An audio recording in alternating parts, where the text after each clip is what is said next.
Good afternoon, everyone.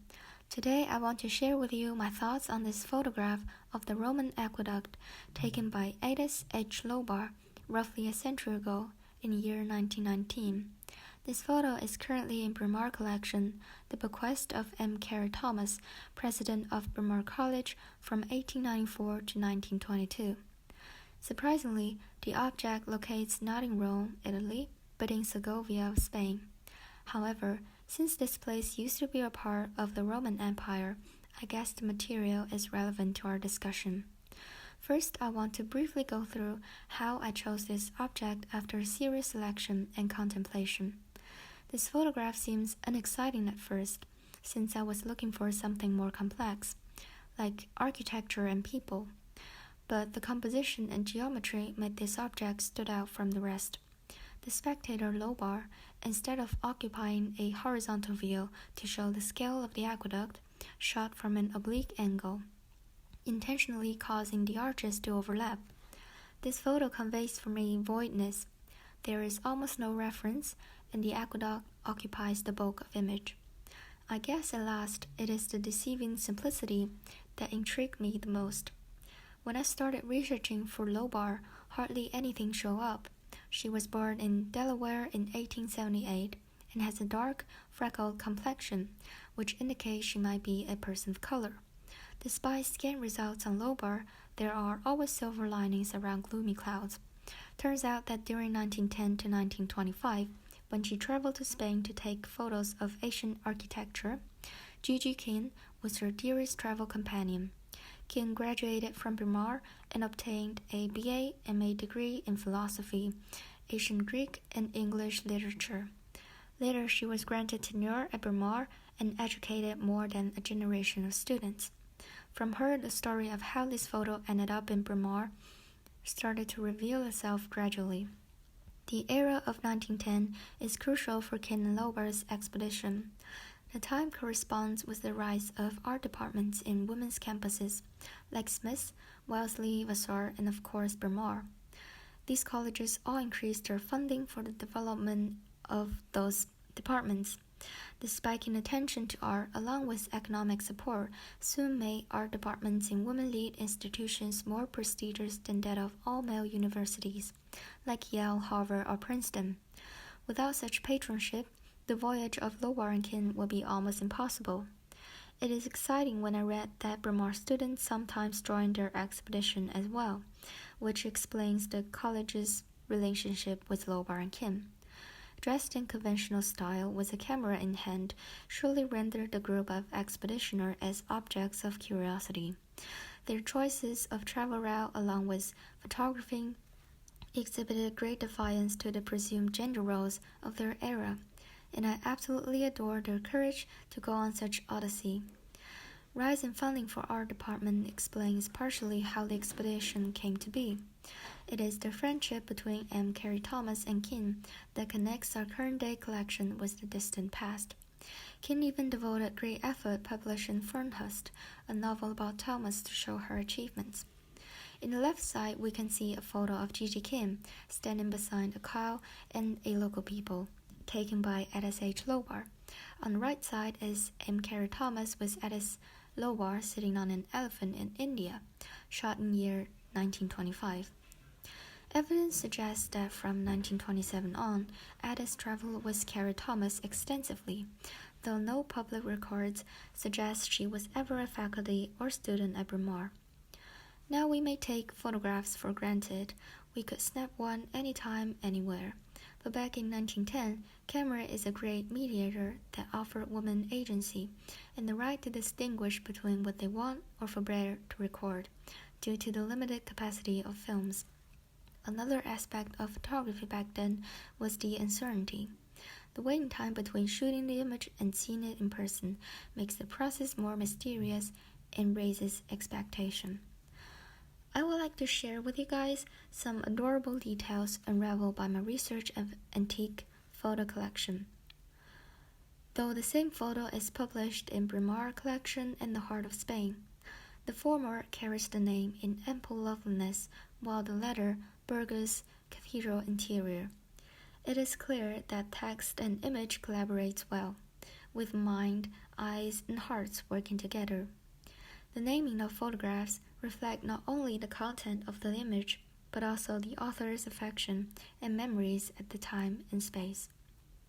It is true that 100 years of film development created an immense gap of aesthetics, but the thrill of low-bar recording these antique architectures is shared with our thrill in photographing tourist sites and major events in life. Despite the different technology stage, purposes of photography remains to record, memorize, and to compare. Unlike postcards or coins that are massively produced and more universal, photographs are instead a more private media. For me, knowing that the collection dormant for almost a century before being officially categorized into the college collection proves for me the timelessness of photos. We would not think of the collection as outdated or archaic. We cherish them instead for allowing us to peek into the past and for their presence as little time capsules. Reading through the King Lobar expedition, I saw intimate friendship, staunch scholarly pursuit of antiquity, and how individual opportunities are strongly swayed by social interest. However, the story does not harness a happy ending. With the increased interest in antiquity studies and the poor insights of male scholars in the field, Kin claims sadly that there is no place for an old lady who's not one of the boys. Roman aqueduct is a trademark of the once magisterial empire, though much of the system was destroyed in the past and remains now only relics. The part in Segovia managed to keep its shape and function after centuries, which is itself a fabulous achievement. Here I included a map of 1877, in which Russia is depicted as a giant octopus with its invasive tentacles endangering Europe's purview. Aqueduct, in some sense, resembles the tentacles of octopus. They are systems left by the Roman, who once ruled the country and taken away autonomy of Spain. However, unlike Russia's vicious impression on the Western society, the Roman aqueduct attracted immense tourist flow to Segovia and remains one of their landmarks today. Aqueduct, as an effective device to transport water, embodies in itself much symbolic values. Water can destroy or nurture, can freeze or vaporize, stays stagnant or flows vigorously. The dichotomy reminds me of Janus, which we brought up repetitively across the semester. The King Lobar expedition is packed with bipolarity as well. From appearance and dressing style, they conform with traditional female roles, but from their voyage is the courage and discursion from conventionality. It is amazing to see how modernity is connected with antiquity through the help of cameras, and absolutely thrilling to mentally recreate the voyages of Kin and Lobar with the patronship of M. Carey Thomas. Though my research yields less about Rome, it reveals for me a moving history of the emancipation of women in the help of school principals and high-end technology, along with still existing gender stereotypes that penetrates everyday life. I shall end with a quote from our past school president, M. Carey Thomas, that her one aim and concentrated purpose shall be and is to show that women can learn, can reason, can compete with men in grand fields of literature and science. Without knowing Lobar and Kin's gender, the photographs spoke for their authenticity and veracity. It is really wise for Thomas to cling on to what we have been fighting for even a century later, of gender inequality. Thank you for your attention. Grazie, professor Giammei e compagni di studio. Mi è piaciuto molto questo seminario e mi sono divertito molto con tutti voi. Ti auguro felicità, saluti e un'estate fruttuosa. Ci vediamo in autunno. Hi everyone, today I'm going to talk about my object. I chose a postcard from Rome, which I talked about a lot and how much I love postcards. But before I get into talking about it and showing it to everyone, I wanted to talk about how I stumbled upon the postcard, because I think it's really interesting. So we were all supposed to choose an object from the Bryn Mawr Library collection with the idea that like maybe we could go in person and see it. And so when I was looking at the digital archives, I was intending to get an object that was from Bryn Mawr. And it wasn't until during our class when we were sharing what our objects were that I realized that my object was not, in fact, in the collection at Bryn Mawr, Library at Bryn Mawr. It was at a collection at a library in Chicago. So right here, I'm looking at my screen. I have a screenshot of the like search engine that I was using. It's one of the ones that Alessandro had sent out to us. And when he sent it to us, it went immediately to this page where in the search bar it said creator Bryn Mawr College. And for some reason, I thought that the entire internet archive, like this entire website, was all of, like through Bryn Mawr, which I don't particularly know why I had that assumption. So I had deleted the like creator Bryn Mawr College thing, and I had just typed in like postcard Rome. And I had chosen a postcard that I liked the look of. And then I realized much after the fact that I was thousands of miles away from where I thought it was, which is really interesting because that's just not possible unless you're working in the digital sphere. Like I could never accidentally find myself in Chicago if I thought I was in Philly or in Bryn Mawr, unless like we were living in such a digital age where everything is online. But now on to the next slide. Thank you. Here's the actual postcard. I was drawn to a lot of postcards that were like by this company, Tux Postcard, just because I really like the colors and like the softness and the way that they were painted and everything. And I had like a few options and I ended up choosing this one like pretty randomly. Like it was just one that I liked the look of. And it was, it's a postcard of San Clemente, a church in Rome, and it's a print. It's like a reproduction of a painting of this church, and the painting is done by an artist named Alberto Pisa. And I tried to look up him as an artist all on his own, like separate from these postcards, and it was really interesting because I couldn't find almost anything about him. Like I found a Wikipedia page that said he was from Ferrara, which is was interesting to me because I studied abroad there in high school. But other than that, I couldn't find like any actual information about him. The only thing I could find was like archives of his work or like websites selling reprints of his art. And like I couldn't find any personal information about him, which was just like weird to me because I feel like it's really easy to find personal information about like most artists these days, like because of the internet. Like and I was talking with Alessandro about it, and he was saying that like well-known artists aren't usually used for postcards, which makes a lot of sense because like it's not necessarily what the focus is on.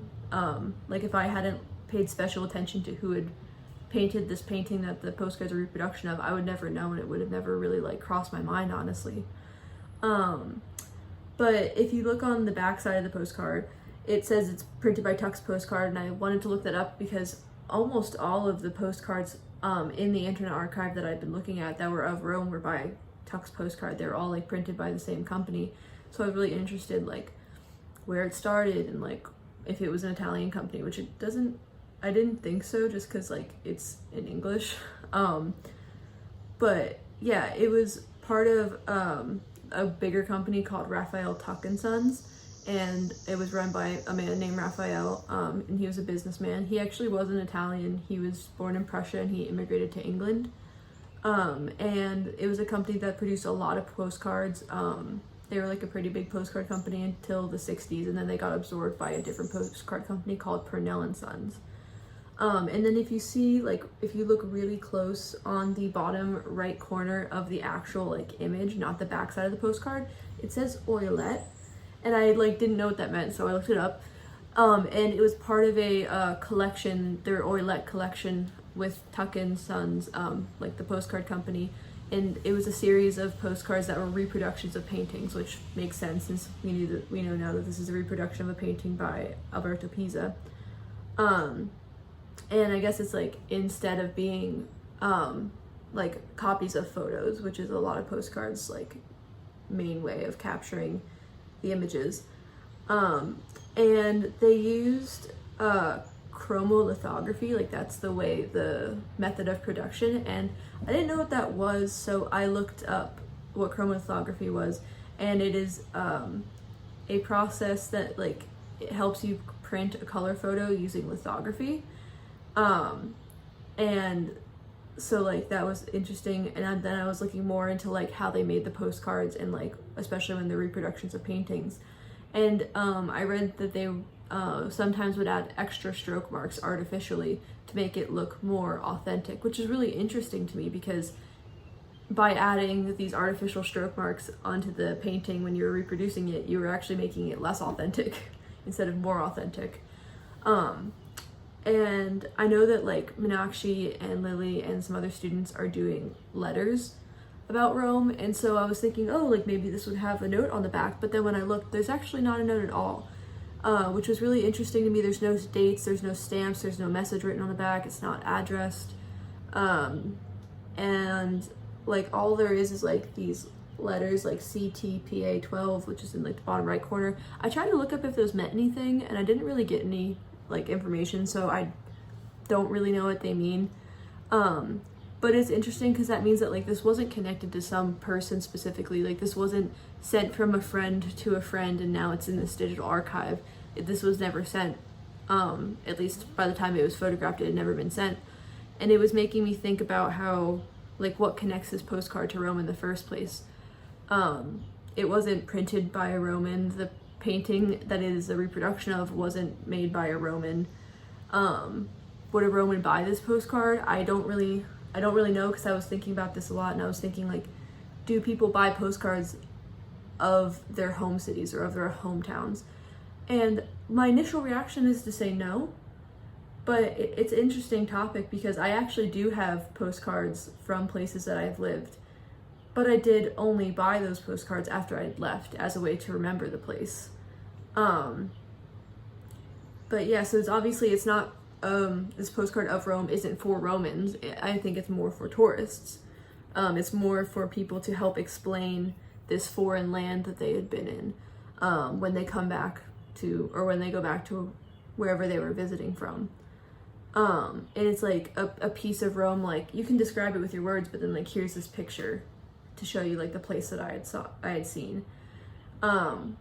Which was interesting. It made me think about why this was chosen specifically, why this church was chosen specifically, because I looked into the history of the church a little bit, and you can see on the back of the postcard writing, there's a little bit of writing about it. It's a church that dates back to the 12th century, and that it also says something about how the Persian god Mithras, I don't know if I'm pronouncing that correctly, might have been worshipped there. And I looked a little bit into who this god was and like what he represented, and Mithras is the god of light in ancient Indo-Iranian mythology. And this was really interesting to me because I actually hadn't known of there being a Persian presence in Rome. I don't know a lot about Roman history, which is kind of funny considering this class that I'm in. But then I did some more like digging, and I learned that the cult of Mithra in Rome was there during the 3rd and 4th centuries, and it was actually like a rival religion to Christianity, which was becoming the thing that it is today at that time. But yeah, back to like why this was chosen. I don't really know why this specific church was chosen. There's a lot of churches in Rome. And was this postcard, like, was this church meant to represent what Rome is to an outsider? What makes this painting or this church represent Rome? Especially when there are so many things in Rome that are full of history that you could have chosen from. Which kind of brings me to my discussion questions, if you go to the next slide. My first question is, why do you think people collect postcards? Are they accurate depictions of the places they are meant to represent? Number 2 is, who do postcards serve? Are the postcards of Rome meant for Romans, or are they only meant for tourists? And lastly, why was San Clemente chosen out of the many churches in Rome to be put on this postcard? I'd love to hear everyone's thoughts, and thank you for listening. Hi everyone. My name's Lily. I'm going to be discussing my experience with a letter from Marie Litzinger, an undergrad and post-bac alumna that she wrote in the year 1924. She sent it to her parents from Rome. So some backstory about Marie. First of all, she was a math student, the top of her class in math at Bryn Mawr, class of 2020. And she went on to get her master's at Bryn Mawr after graduating in 1920, and was a recipient of the Bryn Mawr European Fellowship, which she used to study in 1923 and 1924 at the University of Rome. So during her stay in Rome, she did a lot of traveling, sent a lot of letters, but this particular letter, which she sent, particularly interested me. So this letter is mainly a description of her past few days at the time, sightseeing with a few of her friends in Rome. So I was interested in what brought her to Rome specifically for her postgrad studies. She describes in some of her other letters, I found that she studied Italian during her stay in Rome at the university, which made me wonder if she studied any Italian beforehand at Bryn Mawr, and if that's what brought her here, because I know she was a math student, but she seems to have primarily studied French, which made me just wonder, why go to Rome then? Why study Italian? Why not go to France or go to Oxford? Or I don't know, she had a lot of opportunities, and I wanted to know why Rome. But I started thinking about it, and I guess it's not that hard to understand why she chose to study in Rome. She spends the letter like fascinating herself and sharing with her parents the beauty that she's experiencing in Rome, perusing art galleries and going through all these grand papal family gardens, going to the Vatican. Like, Rome is like well known for its ornate and historical sites. We all know that Rome is a sight to behold, at least on a postcard or in a letter. And even a math student from Pennsylvania had been exposed to the reaches of Rome's legacy and had been tempted by that to go see it. She starts off the letter describing her story of visiting the Sistine Chapel, which particularly interested me. So if you don't mind, I'd like to read a short excerpt from it, because it is partially cut off in the photo there and it's hard to read. On Thursday, we went again to the Sistine Chapel. On the way out, I tried to buy Daniel in color, but the copies were ferocious. So I contented myself with a lovely creation of man, the same size as the one at home, but in color, and 2 decorative figures. As we were making the purchases, a woman who had just come from the chapel came up to a large copy of the creation of man and asked, "Where is that? Is that in the Sistine Chapel?" And when we said yes, she was dumbfounded and said, "But where is it?"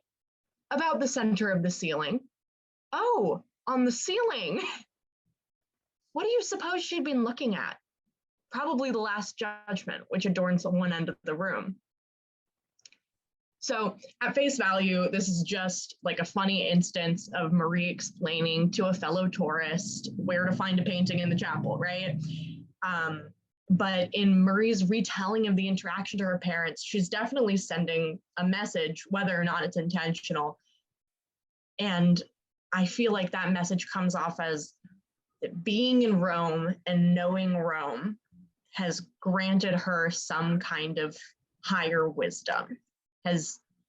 And that's not just shown in her happening to know where a painting is located when it's not in a very intuitive spot to look at, but it's kind of a general theme that repeats throughout the letter. And it's not an unfounded idea, like historically. of enlightenment coming from Rome specifically, of going to Rome and learning something and figuring out who you are, what the world is.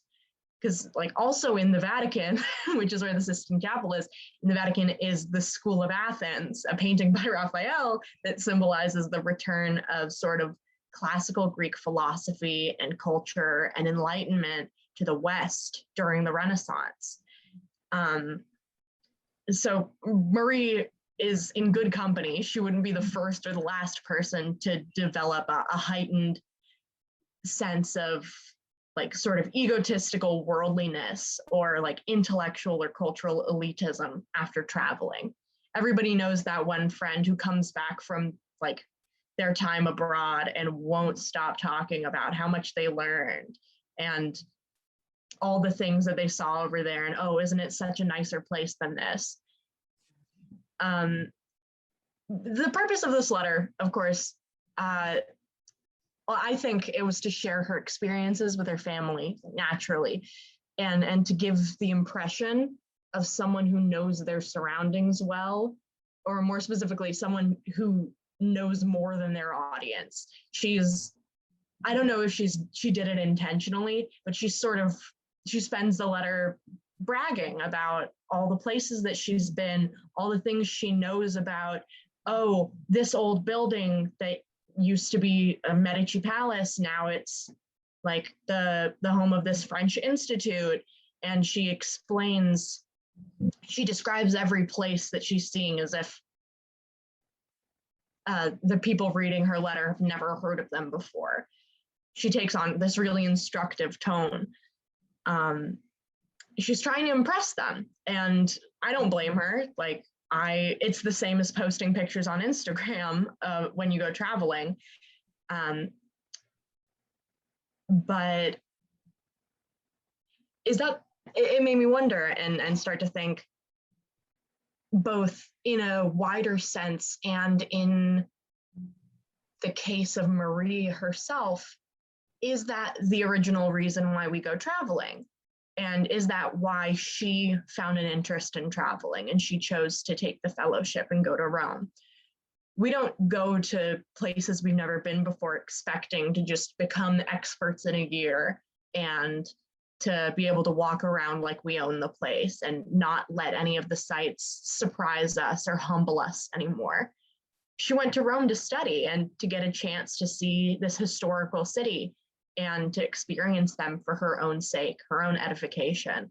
But she falls into the timeless pattern that we see in ancient letters, in ancient manuscripts, and in modern day Facebook posts of highlighting and publicizing her trip, specifically for those people who are seeing it, who can't or don't have those same experiences. Her letter sort of attempts to elevate her, like I said, that sort of cultural elitism, and bring attention to the things that she's done that you, the audience, weren't able to be there for. But while that all may have been sort of subliminal or unintentional and just a side effect of getting carried away in the splendor of traveling and learning, I think at face value, I think why she was writing this letter is much less egocentric. I mean, she was writing to her parents, sharing a trip with them that she couldn't tell them face to face and that they couldn't be there for. She wanted her family to be able to see Rome vicariously through her and through her letters. So I think she imagines herself as generously offering these experiences to them in writing in exchange for having been given this great opportunity, this privilege to travel at all, which her parents don't have. And on a slightly different note, there's something about her seemingly aimless stay in Rome specifically, aside from her graduate studies, because she was studying at the University of Rome, she had a program there, but she seems to not have had any particular pull to Rome specifically. Like I mentioned earlier, why didn't she go to France? Why didn't she go to England? And as opposed to somebody who may have been studying classics or art history, not math. So I think that her going to Rome without having any real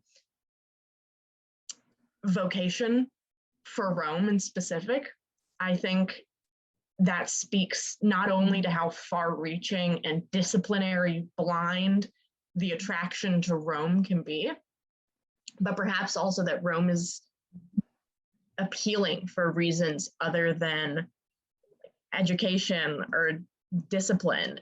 You don't have to be interested in what scholars find interesting about Rome to love being in Rome and to want to go. I mentioned many times that hope in Marie to elevate herself by boasting her newfound Romanness, like she belongs here now. Like Rome, historically, we know has seen itself and been seen by other places in the world and other people as a seat of power, both empirical and religious. And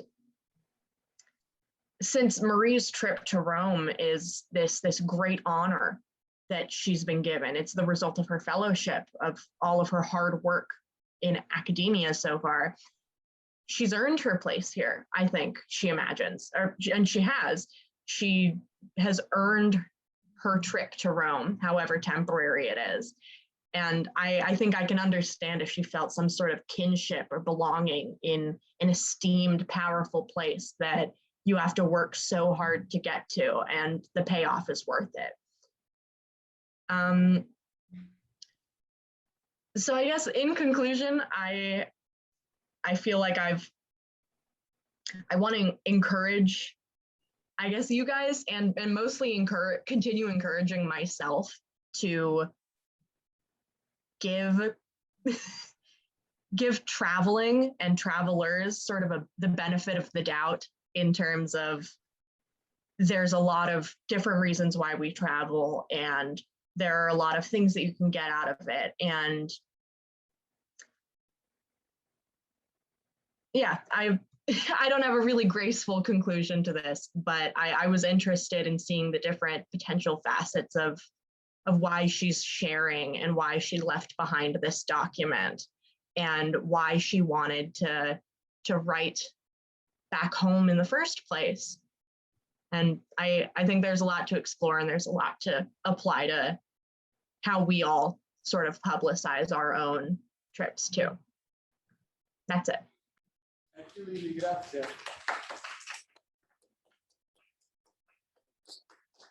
And now we have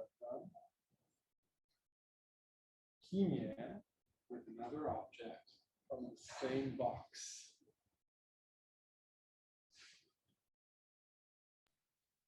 Shocker, it's the same person and yet another letter. Yeah, so this letter was again written by Marie Litzinger in August of 1923 while she was studying abroad in Rome.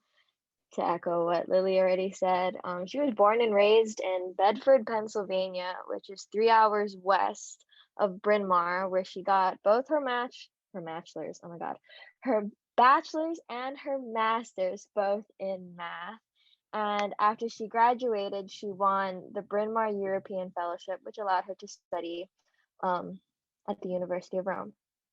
I wanted to know, what the heck was this Bryn Mawr European Fellowship, and could someone like me get it? And in fact, you can. If you haven't looked into the fellowships offered at Bryn Mawr College, I highly suggest you do. Alessandro helped Meenakshi and I get the Melon Maze, and there are some very, very cool ones, and they offer a lot of money. This is an example of like a very prestigious fellowship that Bryn Mawr offers. It has been offered every year since the inaugural class in 1889 to one lucky and deserving member of the graduating class. Fun fact, only the math department has included their past winners on the Bryn Mawr's website. Not to say that you have to be a math major to win the fellowship, but Marie herself was a math major, so there's a pretty strong correlation. And the award pays for a student to study at any university in the US or abroad, which was interesting to me because it's literally named the European Fellowship, but it is not required that you go to Europe. But our lovely Marie did choose to go to Italy. The actual award itself is funded by a woman named Elizabeth Swift Shippen, and she came from one of the oldest, richest families in Philadelphia. And when I say rich, I mean very rich, because in 1914, after she passed away, she donated $2 million to institutions around Philadelphia, including schools, hospitals, churches, the University of Pennsylvania, and Bryn Mawr College. Like $2 million 100 years ago is so much money, and it's like equivalent to $52 million today. And I found a clipping in the Philadelphia Inquirer that states, to Bryn Mawr College are left two bequests of $5,000, one for the endowment of a scholarship or to help those needing assistance, and the other to be held in a trust, and the income to be applied in assisting some worthy student to perfect herself in some study at the college. So our lovely Elizabeth Swift Shippen donated all this money so that our main character, Marie Litzinger, was able to study abroad in Italy for a year. But what exactly did she do in Rome? She was a math major, as Lily said. Math isn't normally particularly tied to Rome. So what was she doing? In her letters, she talks about, well, Alessandro, you can go to the next slide. Thank you. She talks about how she's taking classes at the University of Rome, including Italian grammar, literature, and art. And she mentions that art and literature are exclusively taught at the American Academy on the Janiculum Hill. Now, it's a lovely picture of it. It's a very, very pretty place. The American Academy began in 1893 as a center of independent research for the fine arts and the humanities. In 1911, the American School of Architecture in Rome and the American School of Classical Studies in Rome came together to create the American Academy that you see pictured here. They were very interested in like classical traditions of ancient Rome, so they bring together American and Italian artists and scholars for fellowships to like study and perfect their crafts in Italy. And in her letter, Marie mentions that when she went to go visit its library, pictured here, she saw one of her Latin professors from Bryn Mawr, but she was too chicken to say hi because she thought that he wouldn't recognize her. And I think she says, he wouldn't be able to differentiate me from a lamppost, which I thought was really cute. But like even in such a large, big city like Rome, all the way across the Atlantic Ocean, Marie is still able to find someone from Bryn Mawr and to find another person from home, which I thought was really cute. Next slide. In her letter, she brings up this very long word that she learned in her literature class and jokingly wonders why Italians don't use it that often in conversation. I feel like everyone is like silently trying to say the word to themselves as I speak. But the word is, I hope I can say this right, "Precipite volissimamente," which is often coined as like the longest word in Italian. Precipite vole means like hasty or precipitous, meaning like dangerously steep. Issimo is a superlative suffix. Evole is like makes a word become an adjective, and then mente makes the word become an adverb. Our lovely, lovely long word, "Precipite volissimamente," was coined in 1677 by a man named Franco Manetti, who was a friar, Friar, interested in science and literature.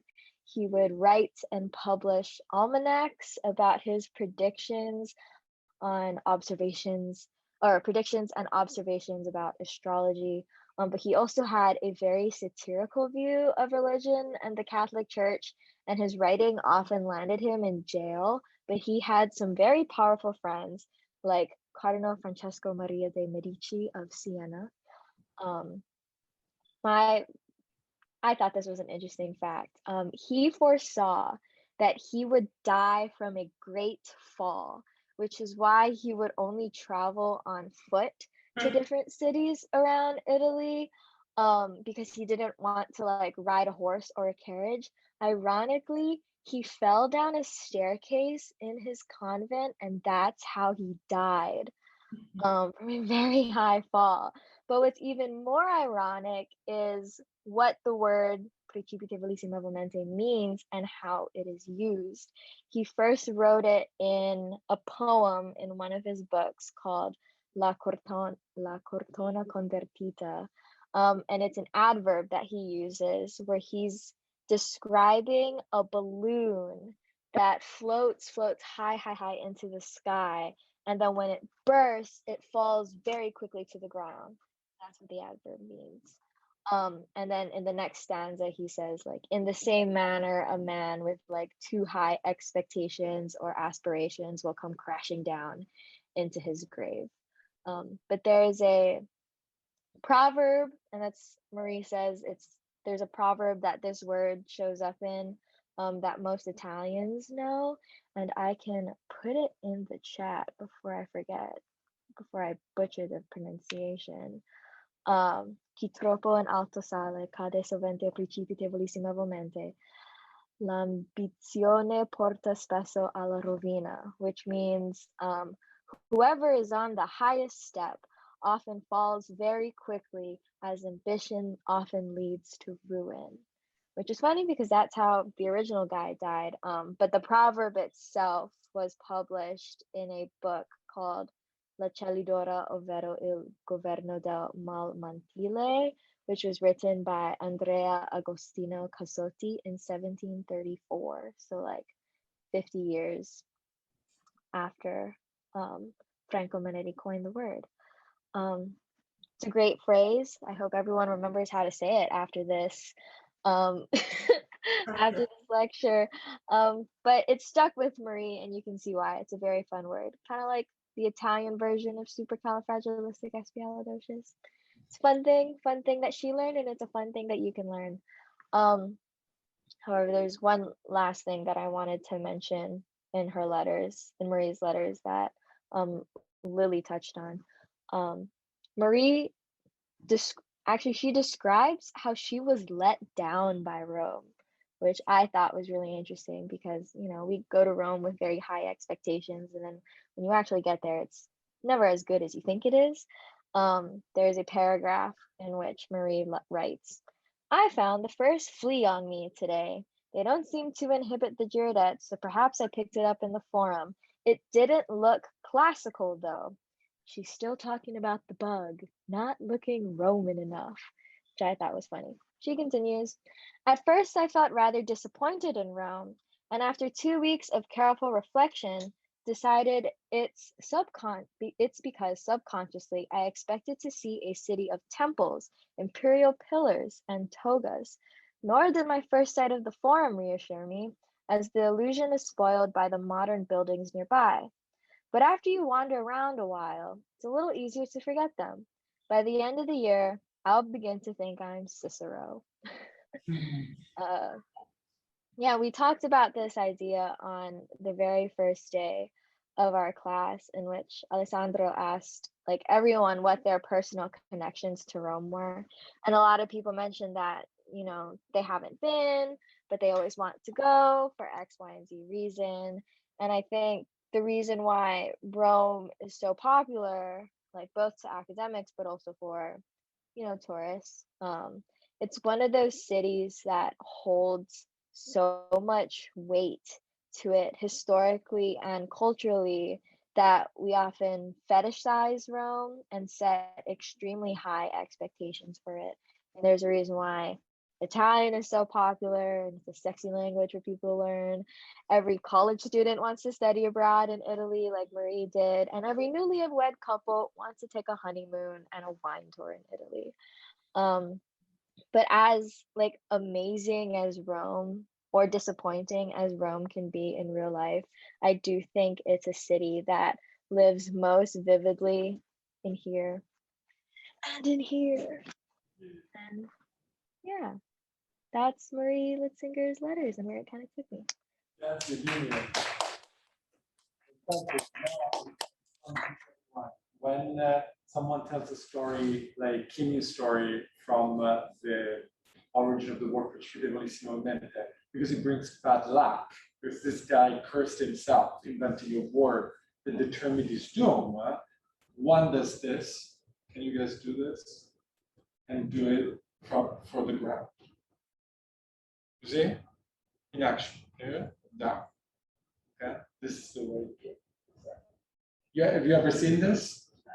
This is to put the devil back in hell when you have bad luck coming to you, say no. Okay? Or of course you touch iron, while in English you knock on wood. Yes. Molto bene. We have a third one object lecture from the same box of letters, this time from Meenakshi. I'm going to move this microphone on this side. Better. And Meenakshi, whenever you're ready. Yes. I want to take you all on a brief journey through Marie Litzinger's experience in Rome on the first day of November in 1923. As if this experience was a seed, so I can show you guys the sprout that it kind of planted in my mind with my experience of encountering this letter she created.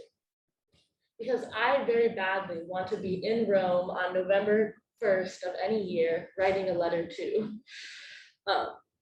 This question that I have kind of drives my experience with this letter, where Marie talks about a few kind of frivolous things, trying to find some kind of certification for herself so that she can maintain citizenship.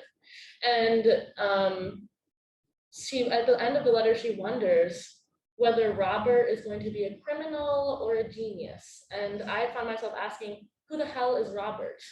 But most of the letter is about her experience witnessing this recreated fascist march on Rome. And I'm wondering what Marie Litzinger communicates in the absence of language in her letter to her parents about this never-ending carnival of Rome. What does she say in between the lines of her letter without any words?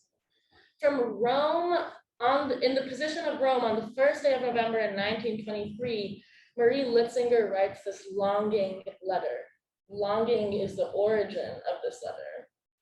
She starts off the letter saying that she has to be real with her parents, but as much as Rome thrills her, as thrilling as I find Rome, I can't wait to be home.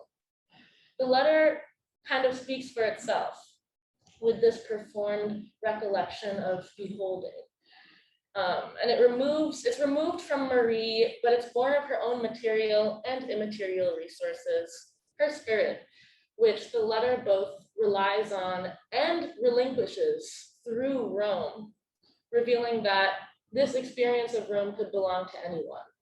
There are terribly beautiful things happening. I was looking at spectacular things. I was thrilled to be in Rome, but I could not wait to come home.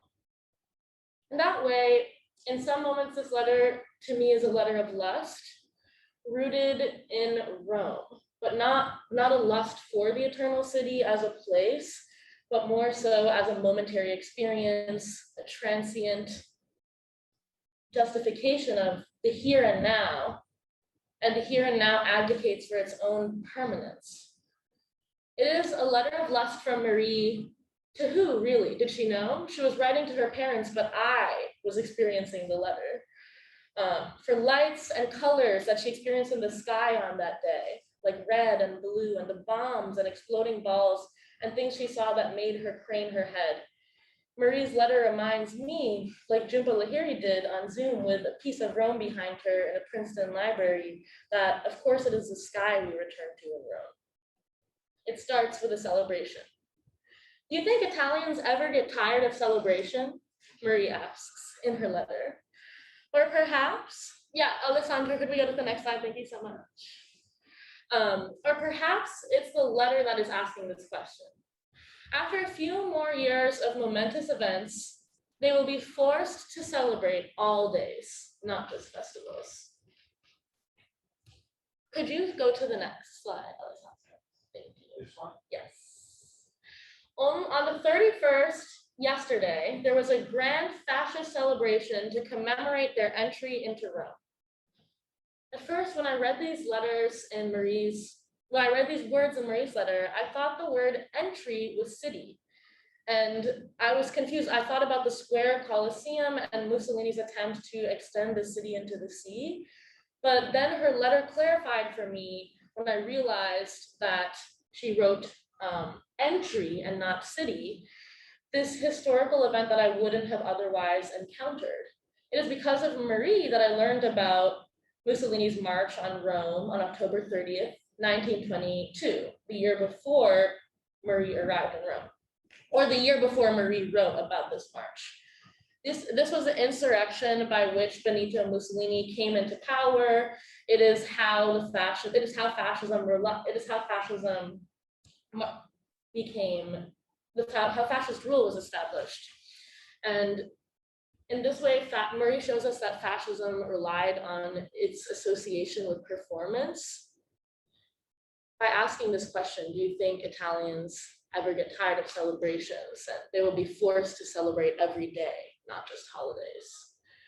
Forced. I learned first about this event and then how the March on Rome was not the conquest of power that Mussolini later called it, but rather a transfer of power within the framework of the Constitution, made possible by public authorities surrendering in the face of fascist intimidation. But what Marie saw in Rome was a reenactment, and the stage was the streets. The parade lasted from 10:30 until 4. As the king was scheduled to appear on the balcony and be greeted by Mussolini, we parked ourselves outside of the Quirinal at 9 and waited. We had a bird's eye view of His Majesty, although we missed Mussolini this time.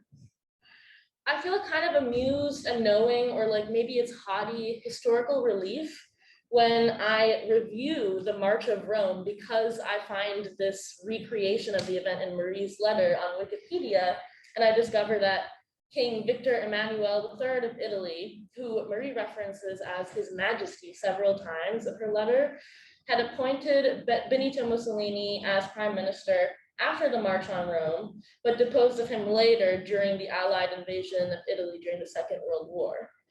There's some kind of watching Marie interpret this event for the first time, her slanted handwriting, it makes it new, it makes it childlike, and it makes it feel like, I feel like laughing at Mussolini that his march was unsuccessful.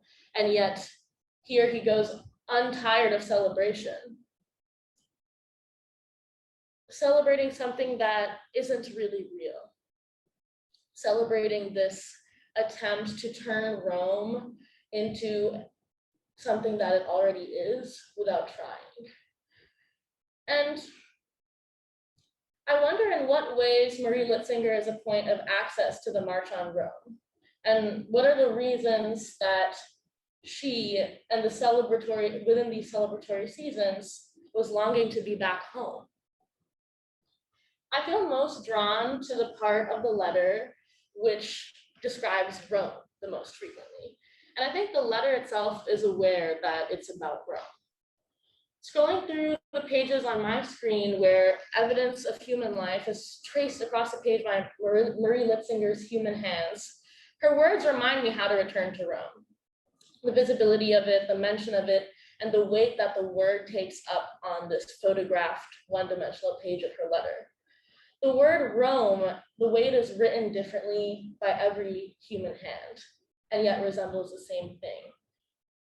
It means something new to me in Marie's letter. With so many technological layers of distance unavoidably in place between this letter and me, Rome creates closeness.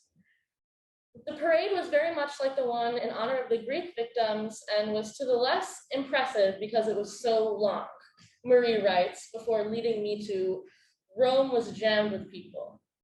I remember this because of how she describes fascists coming from all parts of the country, even from Sicily and Sardinia, to march in the procession. The word fascist is repeated in Marie's letter almost as many times as Rome. But when Rome is first mentioned, it is immediately followed by home. Rome is thrilling, but as man to man, I will be able to tear up nobly when it's time to come home. And could you go to my next slide? I found Marie's thrill to be very revealing. Marie describes that she's thrilled in a few different places of her letter, in the beginning and the end. And I want to share with you a portion of the letter. The most thrilling part was last night's performance. For an hour from 11 to 12, the airplanes bombarded the city. At first, 5 or 6 enormous searchlights were turned on in the city and swept the stage. Presently, we saw a tiny moving light way up, test-tuned out to planes when the searchlights spotted them. Soon they dropped red balls that to us appeared to be the size of tennis balls or smaller. The ball would fall for a time, then suddenly from it would burst a shower of red and green balls and long splashes of red and green and blue and gold light. After the lights had disappeared entirely, we heard the report of explosion. The sky appeared to be perfectly black after each bomb had disappeared until the searchlights revealed wisps of smoke that looked like the ghosts of clouds. After a time, after 5 or 6 planes were dropping bombs, and the big searchlights sent down, several at once. It's funny to say sent down, as everything happened far above our heads. I've never seen anything more thrilling. I think that without talking about fascism at all, by displacing this experience of I missed Mussolini, I was there for the parade, it was the march, it was all the fascists coming, and yet the one thing that grounds Marie in her experience of being in Rome and loving Rome but wanting to leave is the beautiful lights she was looking at in the sky. Thrilling her. Thank you. Hi everyone. So for my final project, I decided to look at 2 letters written in 1924 and 1923 by Marie Litzinger, I think is how you pronounce her name.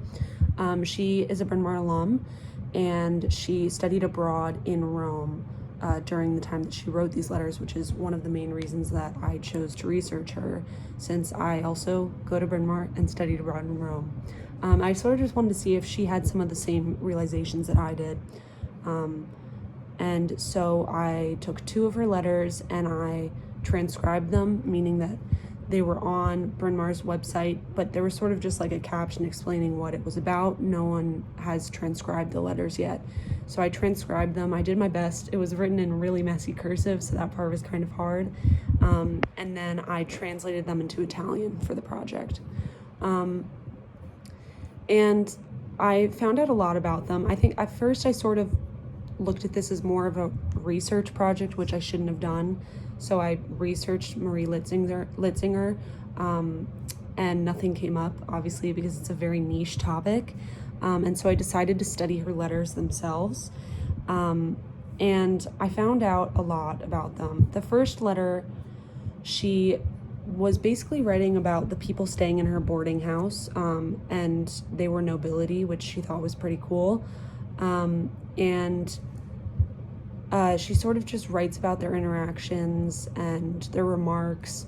She describes pretty much every detail of them, their disposition. She talks about how one of them, who was, I think, let me see, his name is Lord Exmouth, I think, and he was teaching her about Roman coins. And one of the quotes was, One night he showed me some he had just bought, adding full descriptions and bits of Roman histories, such as, now Brutus, do you know Brutus, the chap that killed Caesar? Or you know Caesar fought in Gaul before he became dictator.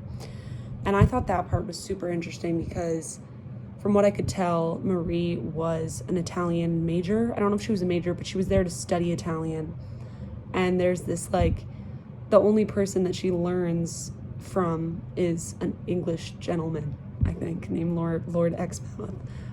So she's learning Italian from someone who's not Italian, which I thought was really interesting. She also talks about how she's picked up traits, or I guess habits, from these nobility, and she asked her sister to not make fun of her when she would be using their sayings when she came home, like, you old duffer, or well, wouldn't that trump you?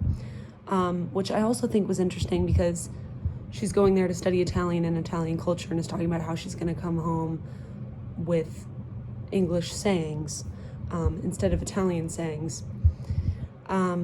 And I also thought that she was really funny. I know this may be a weird thing to talk about in terms of a research paper, but she sort of makes a joke in her first letter saying that she's going to be drinking, no, not Chardonnay, but mineral water. And that sort of reminded me of something that I said to my parents when I was abroad in Italy, being like, don't worry, I'm not drinking, but like, I might have a glass here and there.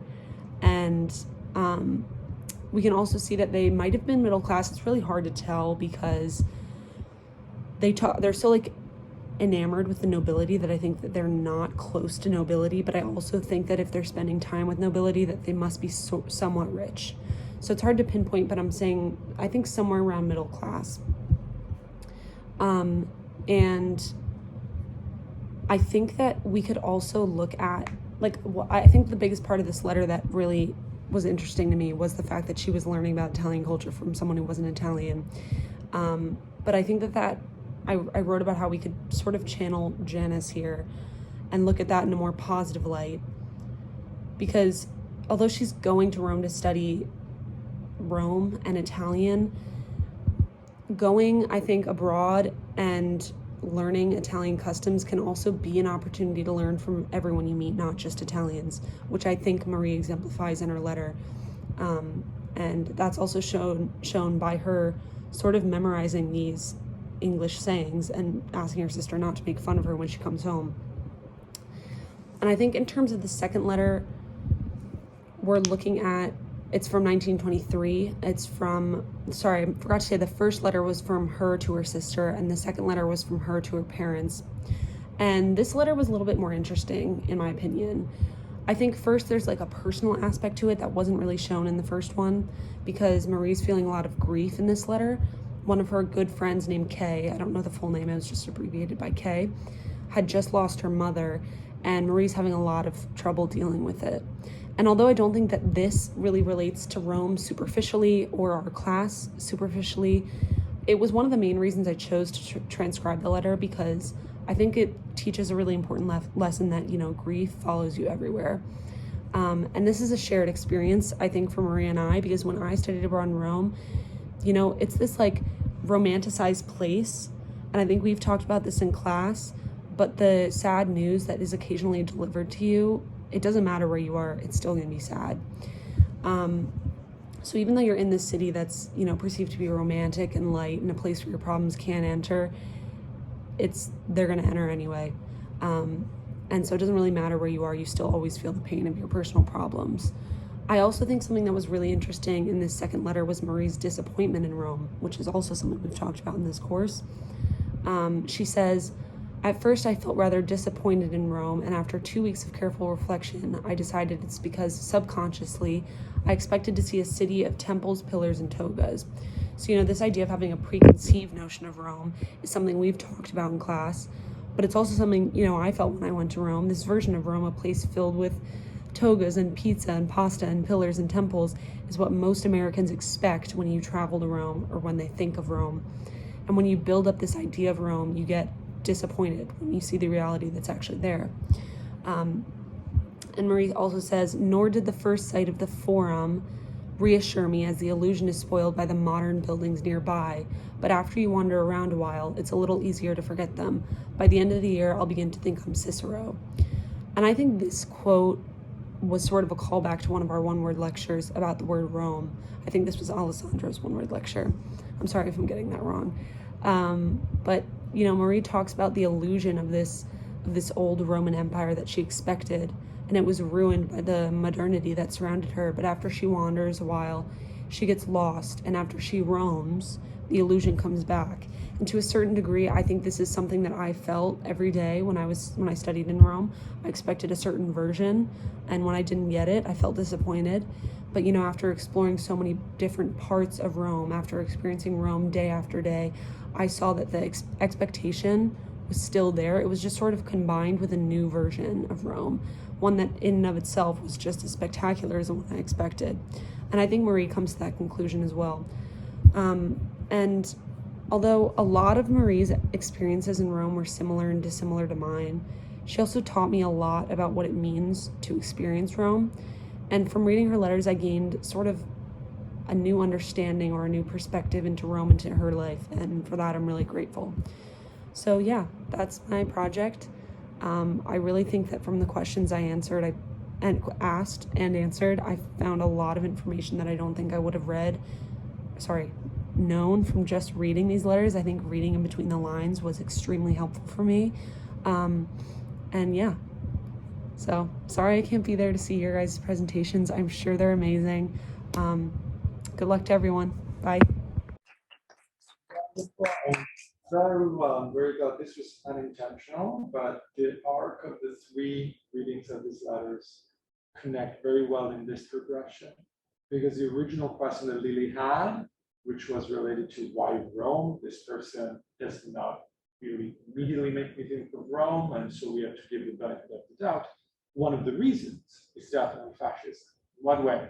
Maria Castellani, one of the leaders of the fascist guild of women, and I don't remember the name of the institution, but she was a notable suffragist fascist, was sent to Bryn Mawr on a fellowship.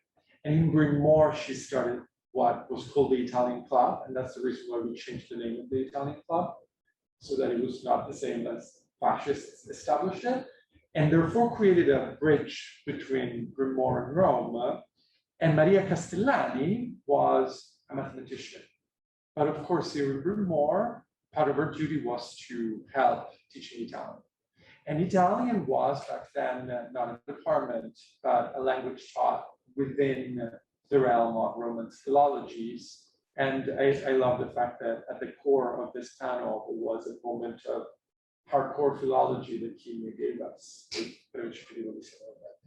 was really cool. So I suggest that now we take a small break of 5 minutes, and then we perfectly jump to another object that has to do with fascists and feminists, and the same period in which Mary Litzinger was studying in Rome and writing back, which is the scrapbook that Nic and Margot will introduce us to. Okay, and I love the fact that we evoked La Roman Academy. L'American Academy of Rome, because it's something that I mentioned briefly because one of you had a personal experience there, but we didn't talk enough about it for the week of the American Academy of Rome. This is sort of an island. It's a very special place to experience Rome. 5 minutes stretching moment. It's 3:50 here in Philadelphia, so at 3:55 we resume with Nic. Is that cool, Nic? Yes.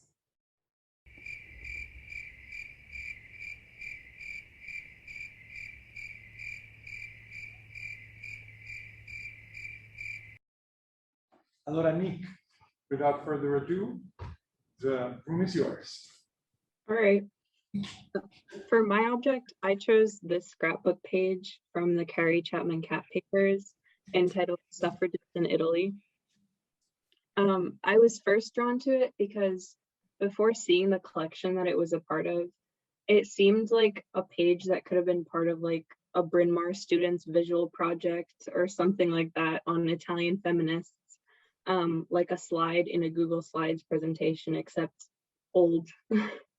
And seeing that it was actually Carrie Chapman Catt who created this scrapbook page only intrigued me more, because I was just wondering, like, why would she compile these specific images of these people? Why would she make this? What was her purpose? To me, scrapbooks are a collection of memories. They're physical evidence that someone existed and something happened. They're meant for your future self, or others close to you to like look back upon and recollect the memories, so that the memory is preserved in this physical form and then will remain as fresh and vibrant as it was the day it happened. But Catt has also written little captions beside each photo, as you can see, and in some places, even on the photos themselves. And she refers to herself in the third person in these captions, which was weird and makes me wonder if this scrapbook was intended for another audience. Perhaps it was meant to be seen by other people, just as a presentation would be, or like a lecture or a report saying like, hey, here are these people that did this and that was really significant, which brings me to the actual photos themselves and who and what is represented in them. There's a photo of both Miss Ashby and Miss Catt, who are en route to a conference with Mussolini, the fascist dictator of Italy at the time. There's also a photo of Catt at the Rome Congress in 1923, which is where the International Women's Suffrage Alliance met. And then there are the two portraits of Dr. M. Ancona and Professor Teresa Labriola. I decided to focus on these two portraits, specifically the one of Labriola, to look into further. First, with the one of Ancona, she was the first Italian woman elected to serve on the International Women's Suffrage Alliance. And when looking into a further reading entitled Worlds of Women, if there's a picture of it, about the International Women's Movement, I found this one really interesting quote about her that was said by Carrie Chapman Catt herself. And Catt is saying that, like everyone else in the world, Ancona is so nationalistic that every remark about Italy is regarded as an insult. And like goes on to say how she feels that there's no longer any internationalism in the International Women's Suffrage Alliance. And this intrigued me because I would have assumed that Catt had a good working relationship with all the women pictured in her scrapbook page, but evidently that wasn't the entire reality, as there was a clear conflict of ideals between the two women. So then I'm just wondering, why would you include her in the scrapbook specifically? And there are many other women pictured in the images that it seems plausible to infer that Catt could have chosen any one of them to highlight and commemorate to future viewers of the scrapbook if it was intended for another audience. Maybe it's because, like Catt herself, Ancona was also anti-fascist, which brings me to my next point. Looking at that one picture of Teresa Labriola in the top left, would you guess that she was in fact a very avid supporter of fascism? Because I did not guess that at all. And I thought it was really weird when I read the wiki page and I found that out, because how are you going to be both a feminist, a suffragist, while also being a fascist? Like, that's literally counterintuitive. But Labriola was a fascist for many years, and she upheld interventionist and nationalist ideologies. And she was really big on Italian national expansion and also racial superiority, which happens to be where her and Ancona differ. So there was another conflict of ideals between the women. Reading the wiki page on Labriola didn't give me nearly enough like detailed information on who she was and what her beliefs were. And I really wanted to find out like how she could support women's suffrage through a fascist lens. So Alessandro sent me one of her books and I decided to read a chapter. It's in Italian. The book is titled I problemi sociali della donna. And in it, she writes a lot about not only the need for women's suffrage, but also the need for women to exist as workers. She makes the point that because all the men have gone off to fight in the war, obviously, why shouldn't women step up to work in their place? She states that women are equally as capable of holding positions in the working class and positions of intellectual leadership as well, to which the men say, La guerra non sarà eterno, which means the war will not be eternal. And what's still confusing to me is just how involved she is in gaining the right for women to exist in traditionally male roles in society, yet does still support fascism, which meant the exclusion of women from work and politics. More of what she says in this chapter also seemed contradictory to me, because she says this really long quote in Italian, which roughly translates to the absence of women from organizations and institutions is a result of the ironic and critical attitude of men towards female organizers, lecturers, writers, and so on, which then reinforces the extreme gravity of the study and the resolvement of this problem. Labriola then goes on to say that in no male sphere has she found concern over the possibility that women could exert an evil influence, whatever that means, should they be allowed to hold positions of power in society. So then I'm just wondering, what is this critical attitude of men that she stated like literally 5 paragraphs beforehand towards women in intellectual positions of power and leadership? She seems to think that there's maybe another reason why men would have this attitude that is exclusive from the whole like women will take over argument. Furthermore, in one of the sections of the chapter, Labriola says, in molti casi al sesso femminile nella totalità viene a mancare la difesa dei suoi interessi, which means that in most cases, women lack a defense of their own interests. She's sort of implying that women often fall victim to the patriarchal standards and laws that continue to preserve male dominance in society. And this statement could be read as her placing some of the blame on women themselves for playing into their set societal role, which seems like she's kind of being like, not like other girls, you know, to use modern lingo. But yeah, coming back to like the actual scrapbook page itself that she created, I wonder if, like for Ancona, Catt also disagreed with some of Labriola's beliefs and ideologies, and that would make sense to me given what I've learned about Labriola. But also like if that even actually matters at all, because like digging into Labriola's book felt like I was kind of unveiling some sort of truth that had been glossed over in a history class or a textbook, like the first time you find out that Columbus did not actually have a big happy feast with the indigenous people in America.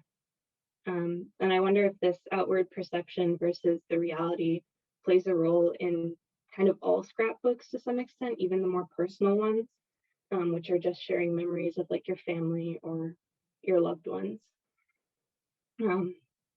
Because you are picking and choosing which photos and items to compile into a page. And then those specific things will generate the memories of that moment in your life. But for somebody else that's looking in on this, they don't have those prior memories. They don't have the experience to be dug up. They just have the like idealized physical manifestation of the event that you've put in there, which could be just a photo. Like a stranger can look at a picture of you and your friend on vacation and think, wow, that's really cool. And wouldn't ever guess that you impulsively bought an air mattress from Walmart at 1 a.m. because the hotel bed had a spring that kept popping out and it was too uncomfortable to sleep on. That is a true story, actually. We had to sit with the deflated mattress in our laps on the flight back. It wasn't fun. But anyway, I think after like spending 2 weeks with this object, I'm still kind of left with this like initial question of why was this created and who was it for? And it's a question that we can't answer because, well, it's in the past now, and we can only speculate upon and form various conclusions about it. A scrapbook page itself is a palimpsest, which is like the first thing that I thought of when I saw the object. And that's what's still been so fascinating about it to me as I worked with it. Yeah, that's it.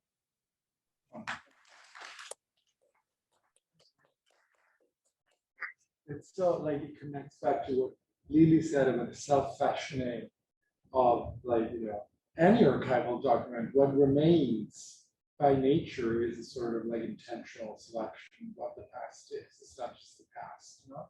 And any kind of scrapbook is intentional. It's like an Instagram page, that there is an element of that. But I love also like this question of who's the adversary of these objects. No? There is a naive way to ask it. Who is supposed to look at it? But there is also like a very material one, which is like us, of course. Like Meenakshi was saying, like this letter was addressed to a family, but the fact that it is archived means that I am the adversary as well. And when I receive these messages from the past, just as we did throughout the semester, what do I do with them? Do I pretend that I am back in that day, or do I try to see what happens if I am myself in the face of this past action? Wonderful. And now we have Margot with the same object. I just wanted to ask, like, did anyone have one of these bars? Isn't it like disgusting, but I cannot stop eating it? Kind of, yeah. Right? It's very salty. I didn't expect. I just thought it was just chocolate. It's a weird poison that I cannot stop eating. Okay. Margot, the room is yours. So like It's laced in. Come Kimiye? It's laced in something. It's lacely. laced with something. Laced in something. Lace. I don't understand. It's like drugs, like when drugs are. It is like drugs. Yes. Sorry, All Margot. right, so like Nick talked about, Suffragists in Italy is a scrapbook page, part of a series of photo albums held in Bryn Mawr special collections. The albums represent international movements for women's suffrage, and this page in particular contains 4 images from 1923 from the Italian women's suffrage. The scrapbooks, like Nick said, were compiled by Chapman and Catt, and were donated to Bryn Mawr College by her estate upon her death in 1947. Catt was the president of the International Women's Suffrage Alliance in 1923, and is featured in 2 of the photos on the page.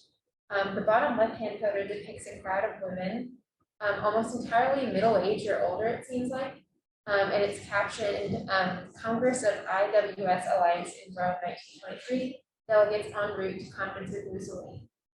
I have chosen to focus on this image, and more specifically what the image's caption reveals. I wondered what feminists advocating for women's suffrage were doing in conference with Mussolini, and I wanted to investigate the implied connection between Italian fascism and the International Women's Suffrage Alliance's international, specifically Italian-American or American-Italian campaign for women's rights. This led me to a speech that Chapman Catt delivered in Rome at the 9th IWSA Congress in Rome in 1923, where Mussolini was in attendance. And you can see that in the black and white photo in the middle of the slide.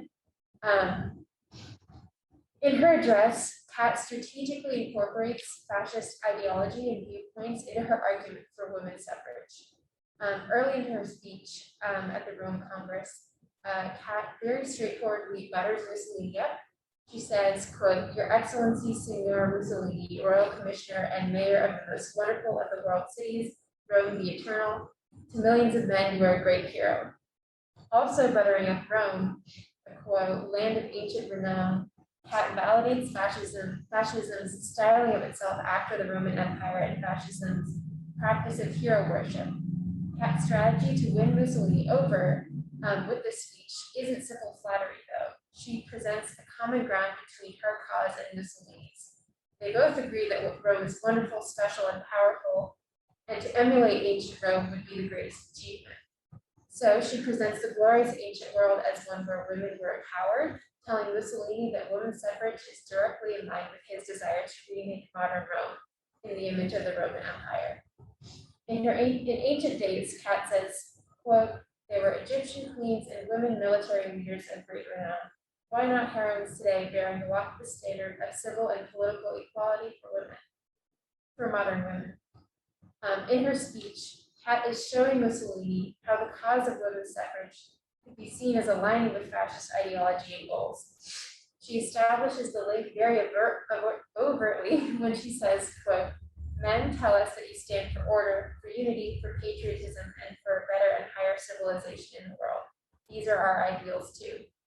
Catt presents the question of women's suffrage as a question of, quote, how many women voters most effectually serve the common good of their nation and the world. The question is, how might women best serve their country? Catt argues that women's suffrage can be an extension of the donna fascista role for Italian women, where women are fascists first and women second. Catt is visualizing the way that enfranchised women could be naturally slotted into the fascist scheme, which includes the control of women. Catt is agreeing with Mussolini that a woman's highest purpose is to perform her duties to the state.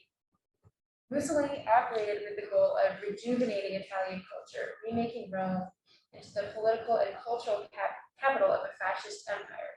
Catt also paints a picture of feminism that resembles these militaristic and imperial ambitions of fascist Italy. She says, quote, let us organize the campaign well and carry it to the remotest quarters of the globe.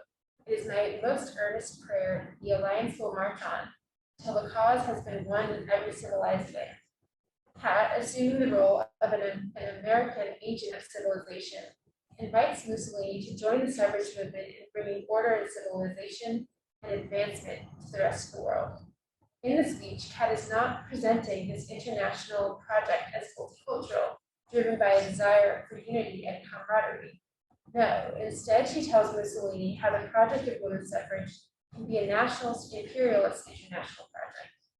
She presents the International Women's Suffrage Alliance as less of a unified, multicultural empowerment group, as more and more as an organization designed to bring Western civilization to unordered parts of the world. Catt sees feminism as a pursuit of the empire. Catt says she thinks specifically of, quote, the needs of Southern Europe. Catt contrasts the status of women in Northern Europe to the status of women in Southern Europe, drawing a north-south dichotomy where Northern enfranchisement of women is associated with modernization. Mussolini was invested in innovation and modernization and committed to restoring social and economic order in Italy. Acknowledgement that a new precedent has been set in Northern Europe, Catt says. Southern Europe should no longer, quote, languish in the bondage of tradition. Catt is not exactly chiding Mussolini, nor is she supporting him. Catt describes how women's enfranchisement has spread throughout Northern Europe just up to the Italian border. By contrasting Northern European culture with Southern European culture, Catt both validates Italy's Southern European identity and urges the country to modernize, thus appealing to Mussolini in two ways.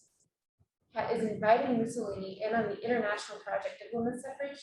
She says, quote, let us then in this Congress of 1923 plan a worldwide campaign. If Mussolini allowed Italian women to join women in Northern Europe and the United States in the right to vote, he could join an international suffrage movement which operates by introducing order to supposedly uncivilized places. This is already in line with fascist ideology. Harry Chapman Catt is not a fascist feminist, but her speech to Mussolini at the 9th International Women's Suffrage Alliance Congress in Rome, she appeals to Mussolini by aligning fascist ideals of empire, order, and modernization with the goals of suffragists. Thank you very much.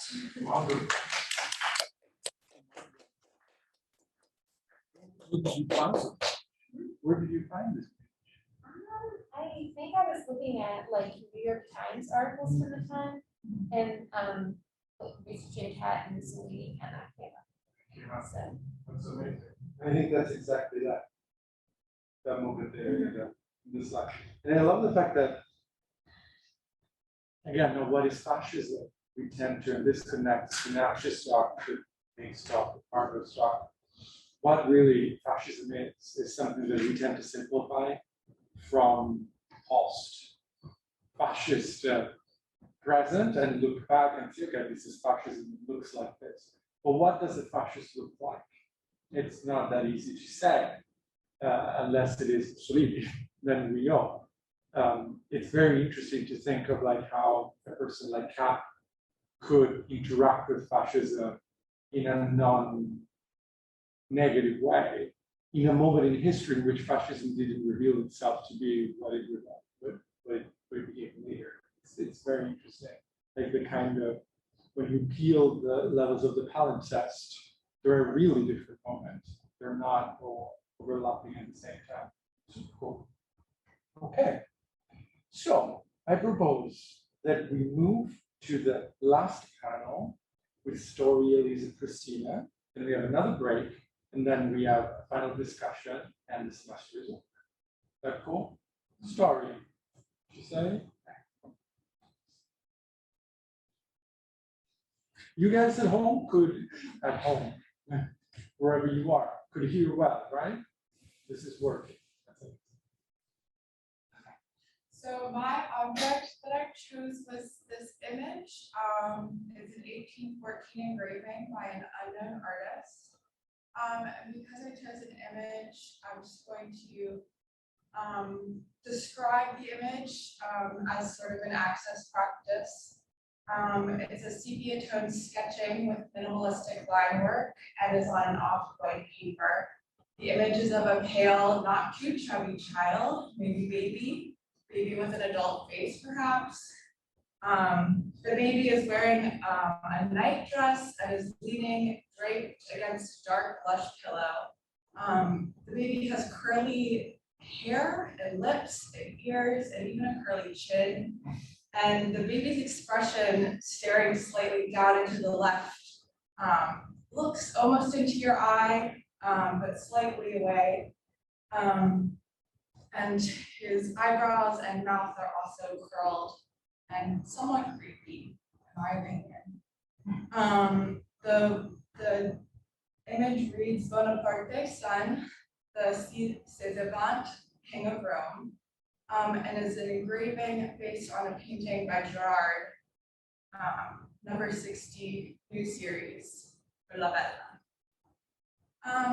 The reason I was drawn to this engraving is for its meme-like quality.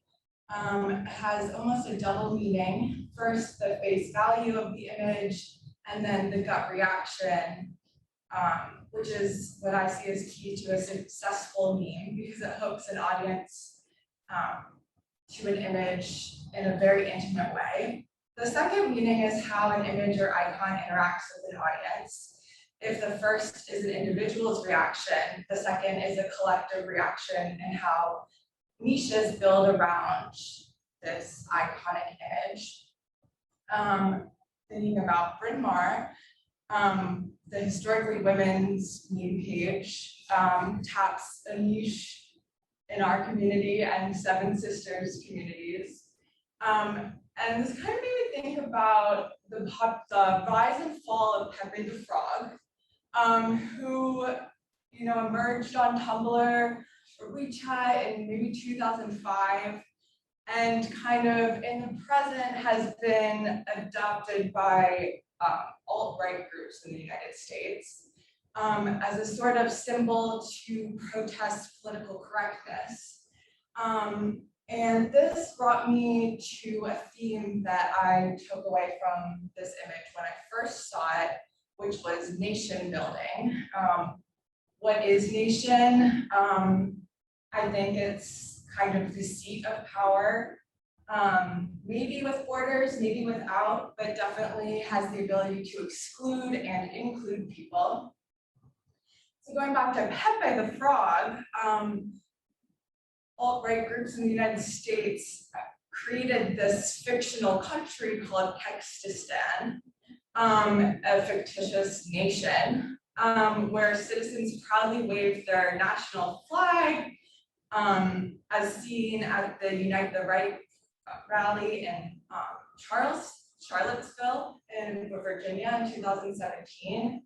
And their flag is modeled after the Nazi war flag, but instead of a red background and black swastika, alt-righters replaced these symbols with a Keck rubric and a green background mimicking Pepe the Frog's image himself. They even made up a national anthem to an Italian electronic pop song that was popular that was made in 1986 called Chatelet. And the cover of this, it was picked up by these alt-writers because the cover of this album is of a green frog by an Italian singer-songwriter named Pepe. And there's even an American flag on the cover album art.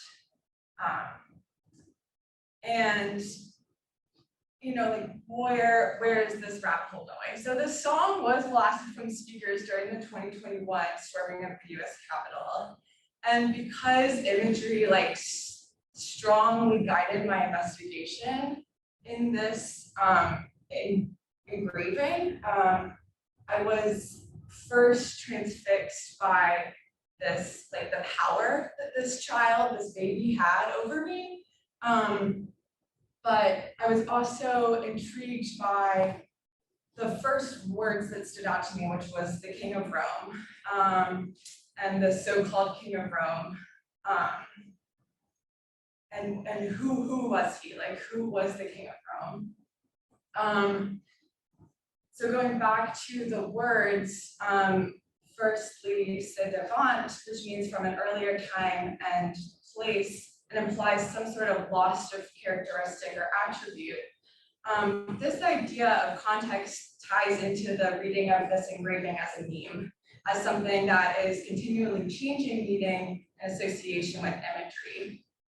I was also initially hung up on the surname Bonaparte, mostly because of its literal meaning, good solution, and this kind of genus quality that that name has with its association to Napoleon, whose child this image is. The gaze of the child and the accompaniment of the title King of Rome, as well as the royal insignias in the image, gives the viewer an impression and assumption that this baby has and will have more power than you ever will, and sends a strong message, almost a warning to others, that his ascension and royalty comes first, and certainly before anyone else's claim to throne or nation. One thing I was unable to find out about this engraving was why it was distributed. The image is of Napoleon Bonaparte's son, who had a tragic childhood. His father was exiled at the time of this engraving was distributed or made in 1814. But I never found out why, other than the fact that he's this emperor's child, why someone would want to make a bunch of prints of this engraving. And but with the information that it is a print, an engraving that could be reproduced, suggests that it might have been used in the context of a magazine or a pamphlet or book. And I was kind of interested, and I was imagining this print arriving at some Austrian general's desk, sent is a two-faced celebration of Napoleon's success at producing an heir and a message about who their future ruler would be. Far from challenging nations or building nation, however, baby Napoleon is depicted as embracing and gripping onto the symbols of monarchy in this image. The child's hand is on the ball, perhaps clutching the balls of nation, the sovereign's orb and specter, and the sash and medal suggest that maybe that this is a baby soldier or future general turned king. There's also two royal insignia. The first is shield draped by an Armenian coronation cloak and topped with a crown, and the second a radiating and encased in a laurel wreath and trailing ribbons. I was thinking about this idea as children as the face of nations. Fascist countries did this most notably in Germany and Italy, and even recently the New York Times did a coverage of the Princess of Italy, Vittoria Maria. And I was thinking about how this ties into Bryn Mawr, and I was thinking about those schedules that we get every year with the smiling faces of Bryn Mawr students, and this kind of image that Bryn Mawr is selling to us when, you know, if you know someone in the picture, it was probably they were, you know, someone from admissions got them to pose. And so is this baby the face of the nation?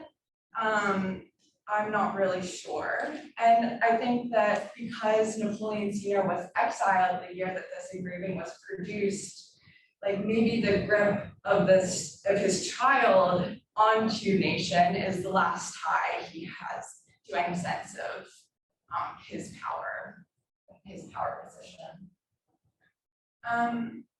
Just turning to the second image, the reason why I included this in my symposium is because, isn't necessarily because of our previous conversation about Rome collecting the ashes of history, although this idea crossed my mind because I was at my mom's house for Easter and I was on her back porch and I looked down and this little Colosseum with the inscription Roma Colosseo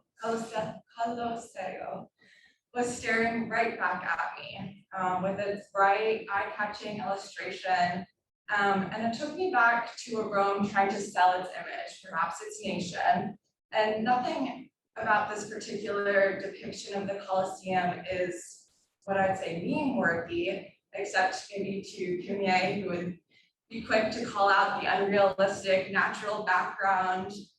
But what if the image on the bottom of his ashtray was Alessandro in a tie or a goose on top of the campus center? The Bryn Mawr bookstore doesn't sell ashtrays that I'm aware of, but maybe because of the impression that would give parents. But wouldn't they sell? I guess what I'm trying to conclude here is that Bryn Mawr and Rome both have this Janus image of what the one that they're trying to sell and the one that we all experience. And even though our experiences differ, like as Bryn Mawr students, we are united because whatever Bryn Mawr as an institution or maybe a nation is representing itself as, we know that to be something different. And sort of like this baby who may have actually been a threat or an image of intimidation, but in a different time and space is utterly meme-worthy or merely just a baby.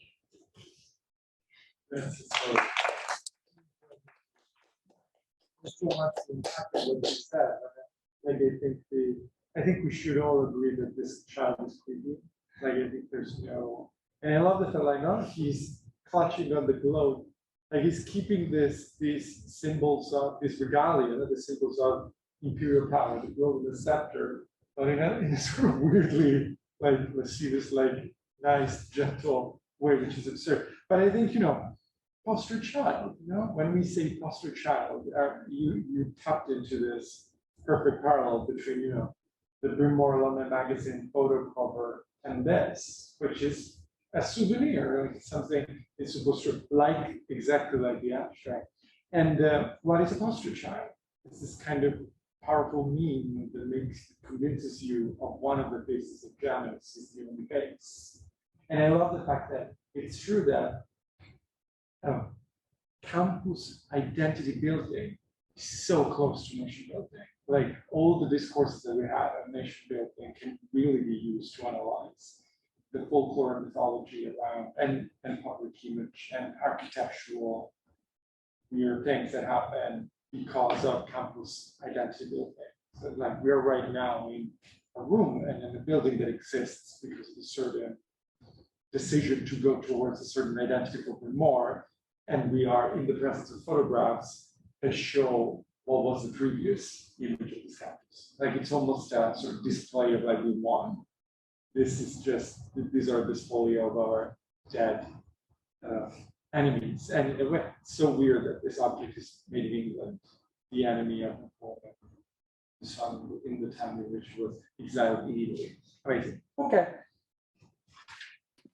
Okay, hi everyone. I did my project on one of the manuscripts in Bryn Mawr's collection. It's the Homily in Johannes Evangelium. And on the first slide, I put a picture of, on the left, the front cover, and then also a picture of one of the pages with one of the more prominent illuminations on it. And I don't want to be too repetitive from what I said in the first workshop, but the cover is about 14 by 10 inches, and the pages are about 13 by 9 inches. The actual space of the writing on the pages is about 8 by 4.7 inches though. So there's a lot of margin space. And throughout the manuscript, when I was like looking through online, there are actually a lot of notes in the margins, and some of them are actually written in Greek, which is really interesting because this is a Latin translation, a copy of a Latin translation of John Chrysostom's Homily in Johannes Evangelium. So the Latin translation was also done in Italy, but this is a copy, and it was copied by hand, so it's handwritten, in 1462 in Rome by a scribe by the name of Lamberti Leinen, and this information is all in the colophon in the back of the manuscript. So it's interesting that it was copied by hand because it was copied in 1462. And if you look at something I'm going to talk about later, incunabula, so early printed books are from about 1450 to 1500. So it's interesting that this book is hand copied. It's written in a post-Gothic script called humanistic, which also originated in Italy, actually. And humanistic script is it's meant to like tone down the ornateness of Gothic script and make it slightly easier to read and also easier and like quicker to copy. So if we look at the like illumination on the image on the right in the first slide, you can see the illuminated letter at the start and then also the margin line. But throughout the manuscript, the only illuminations, like this is one of the most ornate ones. They're primarily just in red and blue ink, and the rest of the writing is done in black ink. And there's no like gold or anything. So it definitely like makes it a lot easier to copy. Whereas like Gothic had like both illuminated illustrations and illuminated letters like this. So yeah. This particular manuscript is one of a kind because it's hand copied, and it was copied from based on the colophon in the back. It was copied for the Carthusian Charterhouse of St. Barbara in Cologne, Germany. If you go to the second slide, there's a picture of the binding there. So the binding shows both the title and also a number on the bottom.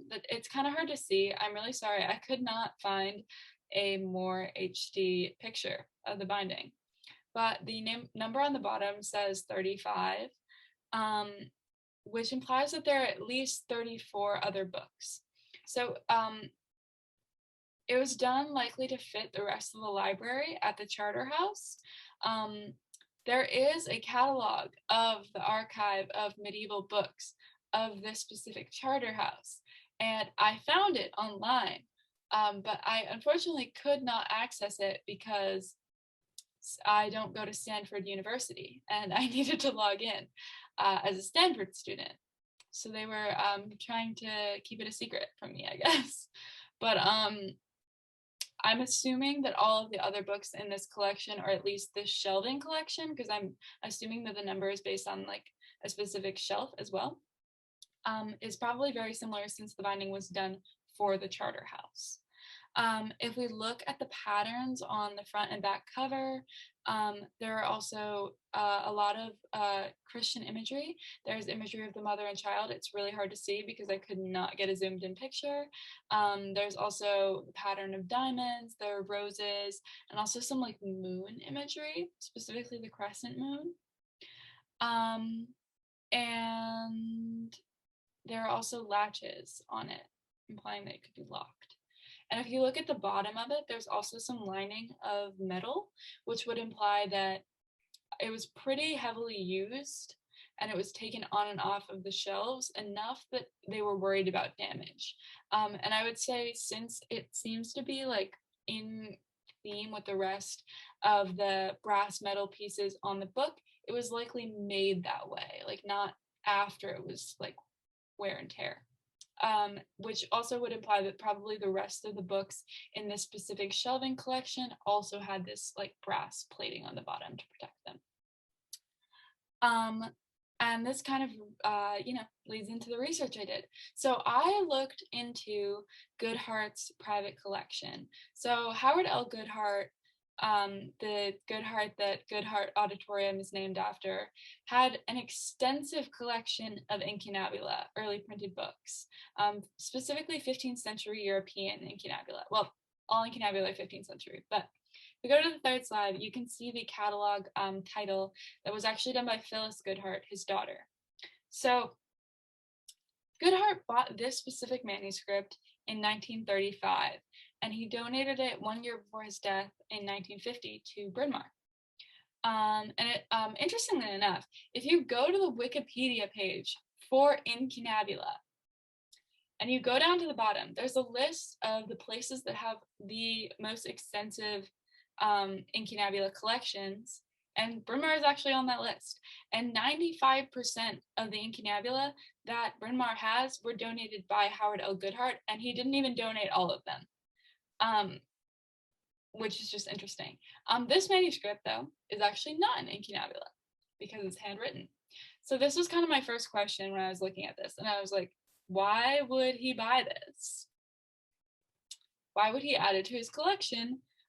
Obviously, it is a 15th century book, and I know that's what the title page on the third slide says, but in the description, it does specify incunabula.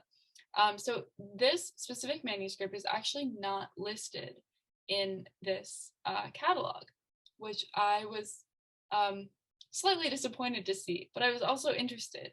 And I was like, maybe that's why he donated it in 1950. Maybe he didn't want it in his collection because the rest of his collection that he didn't donate went to Phyllis Goodhart. But I also just like generally looked into why he bought the manuscripts and rare books that he did. So he was specifically interested in the spread of Christian knowledge throughout Europe in the 15th century.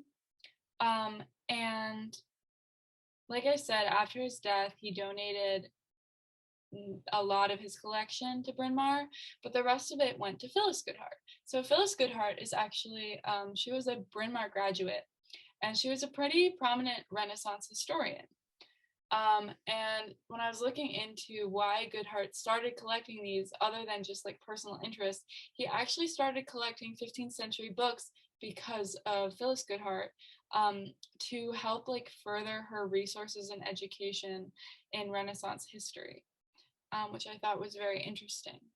And when I was looking through the catalog that Phyllis Goodhart put together, I was also looking at what other manuscripts or rare books Goodhart bought that were like written or printed in Rome.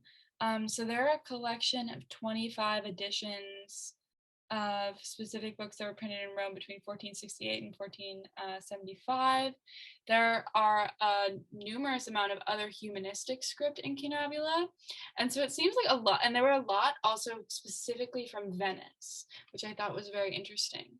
But when I was thinking about this, of like why he specifically bought this manuscript, The clearest answer I could come to is that it clearly still holds historical knowledge. And I think since he was looking at specifically like historical spread of Christian knowledge throughout Europe in the 15th century, this still fits into that timeline.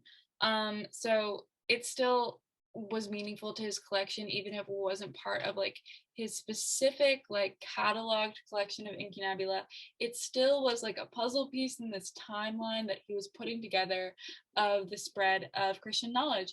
And also, since it was the scribe copied it in Rome, yet it was in a charter house in Germany, this very much leads into his like idea of like the spread of like theological Christian knowledge. You know, like a manuscript that is not only just written in Rome and taken to Germany, but a manuscript that was translated from Greek, John Chrysostom, Archbishop in Greece, to Latin, translated Latin in Italy at an earlier date, and then translated or copied this Latin manuscript in Rome in 1462. For this exact manuscript. And then this manuscript, either the pages were taken to Germany and the binding was made there, or if it was bound and then taken to the charter house. And then furthermore, it came to him.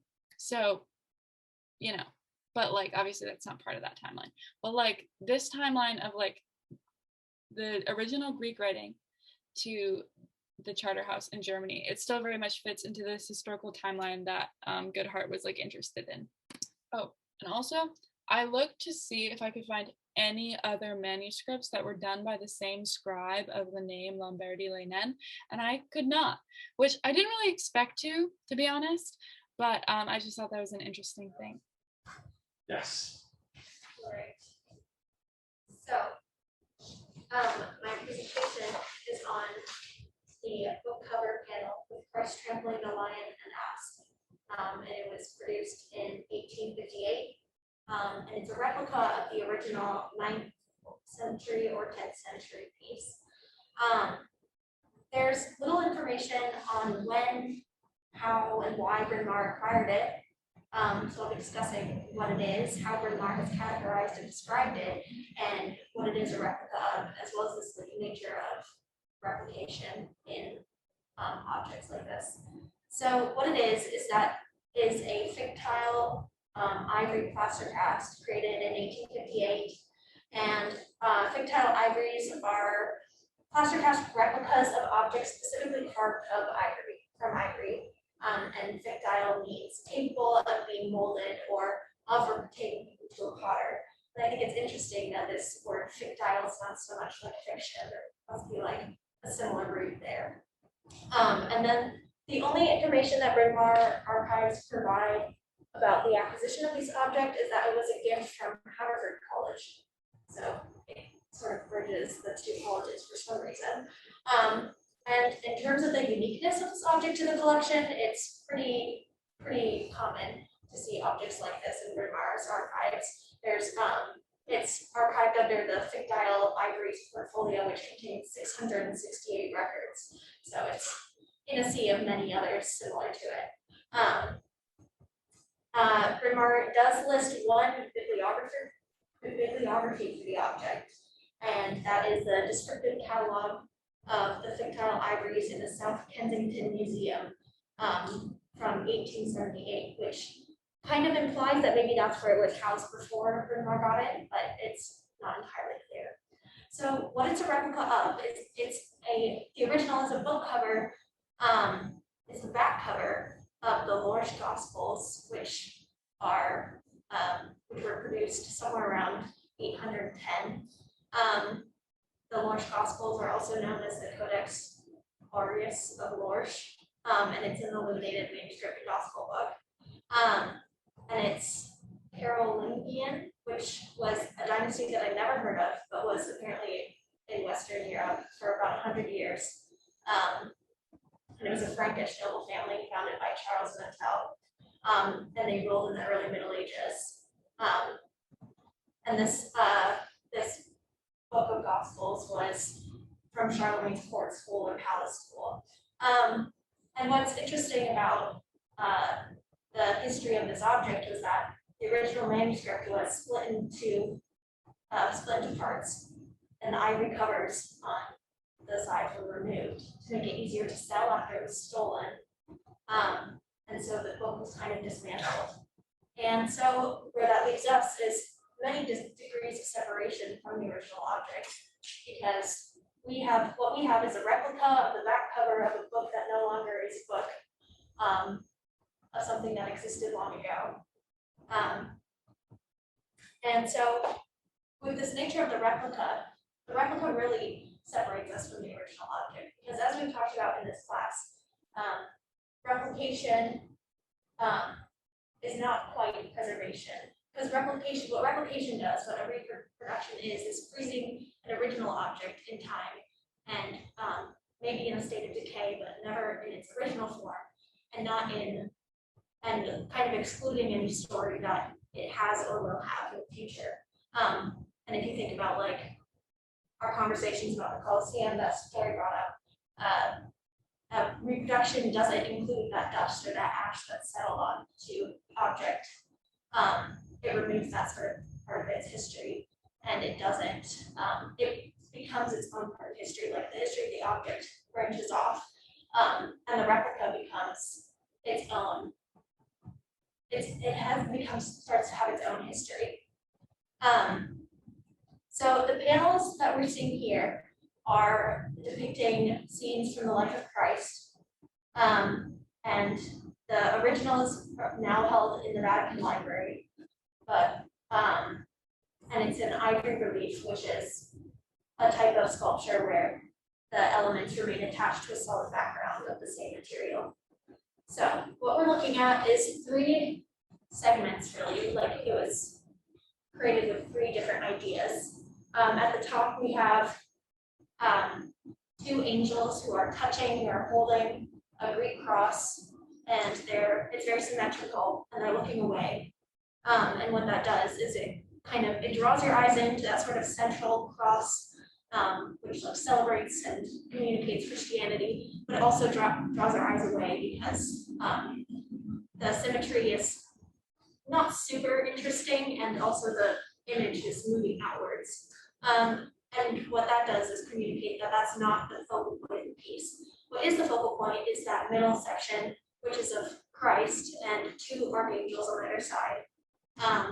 And what I think is interesting about this part of it, and what originally drew me to the object, is the columns. These are modeled after the Corinthian order in classical architecture, which is an order that is often associated with Christianity because of like the themes of nature. The compass leaves, they were often used in Christian architecture to symbolize the resurrection of Christ.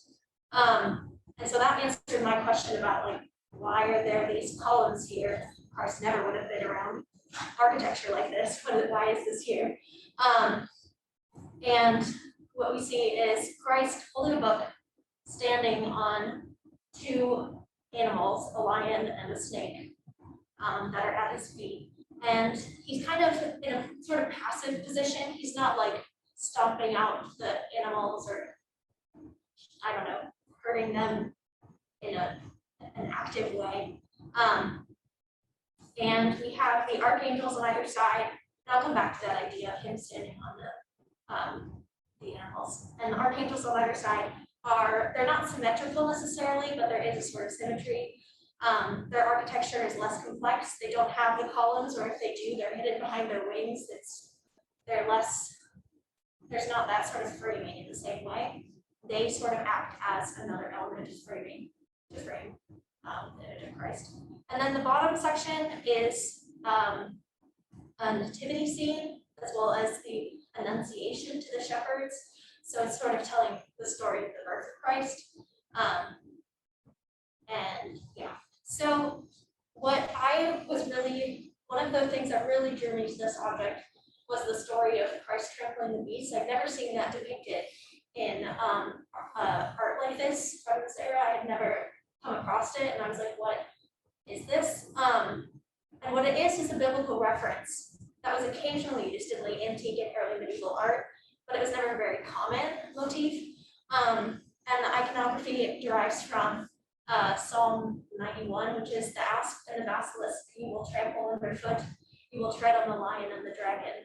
And I was kind of like, when I read that, and I was like, oh, so that's the origin of this image. I was like, but this doesn't talk about Christ. So and it doesn't talk about Satan either, because it's interpreted as Christ dominating over Satan and over the devil. And I was like, where does that interpretation of it come from? And the answer to that is that the beasts representing the devil were cemented as the common interpretation by Cassiodorus, who was a Roman statesman and scholar, as well as Bede, who was Saint Bede, the English Benedictine monk, in their commentaries on Psalm 91. So there's that. But basically, it's also interesting though, because some historians argue that the subjects exist as an even rarer, like pacifistic form of Christ recognized by the beasts. But basically, the interpretation of Christ trampling these beasts as like dominating over the devil comes from the minds of people reading the Bible. But the kind of history of this type of art is interesting because originally it was just Christ standing with the animals, with his feet on these animals, which is kind of what we're seeing here. He would often be holding a cross staff, which may have a spearhead, but he'd usually be holding a cross of some sort. But what we're seeing is a book. Sometimes he'd be holding a flag, but what we're seeing is a book. And then sometimes 2 beasts would be shown, sometimes 4. But as like as this sort of motif was like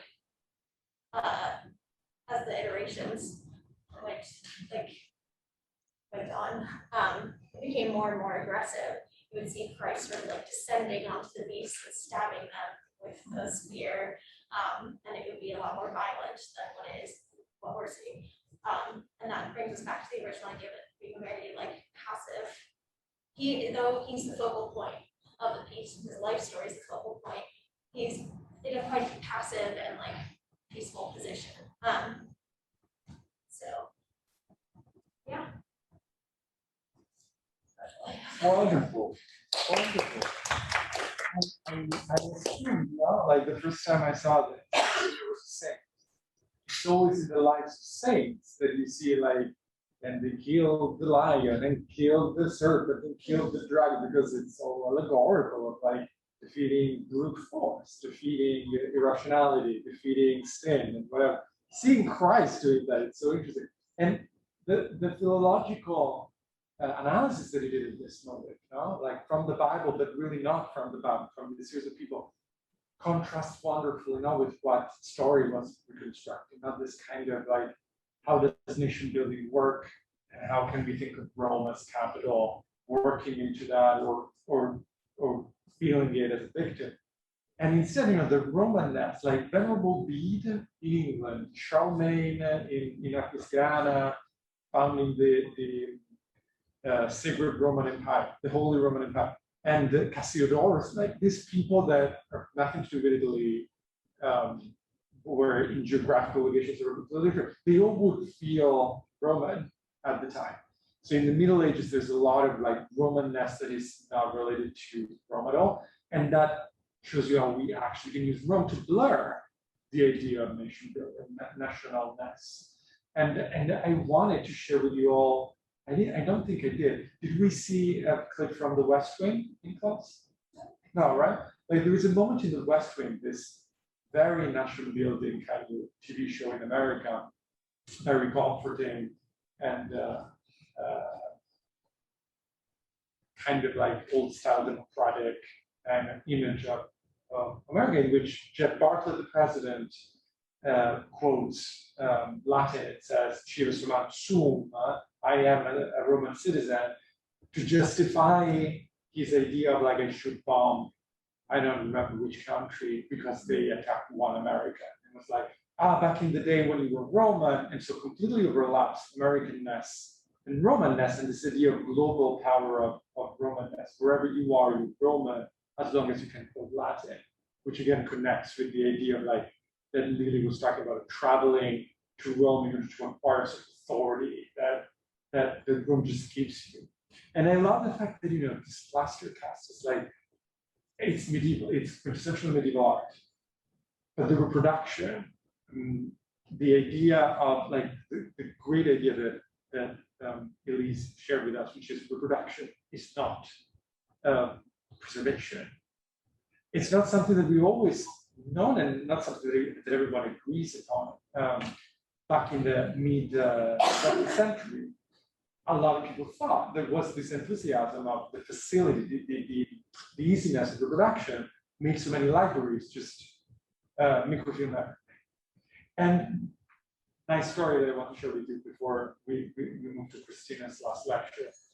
The Roman National Library in Rome, the Biblioteca Nazionale Centrale in Roma, in the same years in which the pop art artists were experimenting with reproduction as this form of like reproduce until there's no connection with the original object, they acquired the machinery to do microfiche and microform. And they reproduce a lot of stuff, of course, newspapers and magazines and ephemera, but then they did the same with a series of books that were distributed through newsstands because they were science fiction and horror. And they were so happy with this reproduction that they just destroyed the books themselves. They donated and destroyed the actual physical copies. And they felt like we're going to have for 1,000 years this microform form that everyone can read from. And today, many of those books are not available in any form because they were so ephemeral. Nobody can find any copy. We don't know what the cover was. Back in the day, the idea that the cover art was something interesting was completely out of the mind of any librarian. This is a cover, not the cover, the jacket of it. No? A jacket of a book is worth nothing.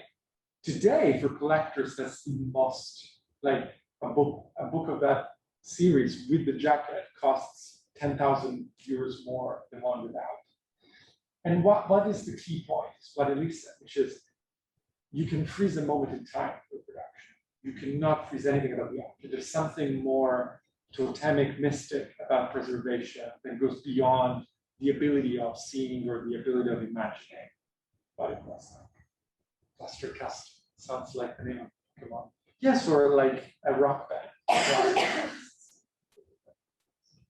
Ci siamo? Christina, thank you for your patience and your grace. And we have one last very material, very virtual object to work on. So this is my object. It's a Republican coin Republican Roman coin from 225 BCE to 212 BCE. It caught my eye because the front features this Janus head, and Janus has obviously been a fixture of our class with his duality of looking to the past and the future. The back of the coin features two figures in a chariot drawn by 4 horses with the word Roma printed below. On both sides of the coin, the imagery is sort of off-center, so it wouldn't be unreasonable to assume that these were like hand-stamped images onto the silver. Immediately after looking at or finding this coin, I had a lot of questions about it. I wondered like who the figures were on the back in the chariot, and then if the heads on the front really was Janus or someone else. Specifically because the faces are very youthful and usually depictions of Janus have beards. I was also really curious about how this object got to Bryn Mawr in the first place. So I was able to discover that this type of coin is usually labeled as having the laureate head of Janus or a Janiform head of the Dioscuri. But it's more likely that this head is the Dioscuri, also known as like Castor and Pollux, who are the twins from Greek and Roman mythology, like specifically known to be like horsemen, or they're also known to be like the basis for the constellation Gemini. On this opposite side, this is Jupiter in this chariot. And it's really hard to tell in this image, but he's actually raising his right hand and he has this lightning bolts. I think it's hard to recognize it as a lightning bolt because it's not like the typical, zigzag that we think of in like as a lightning bolt motif.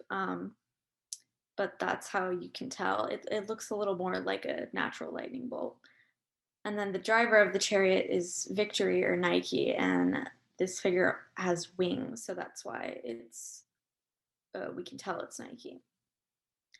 The chariot is also known as a quadriga, or so because of the 4 horses.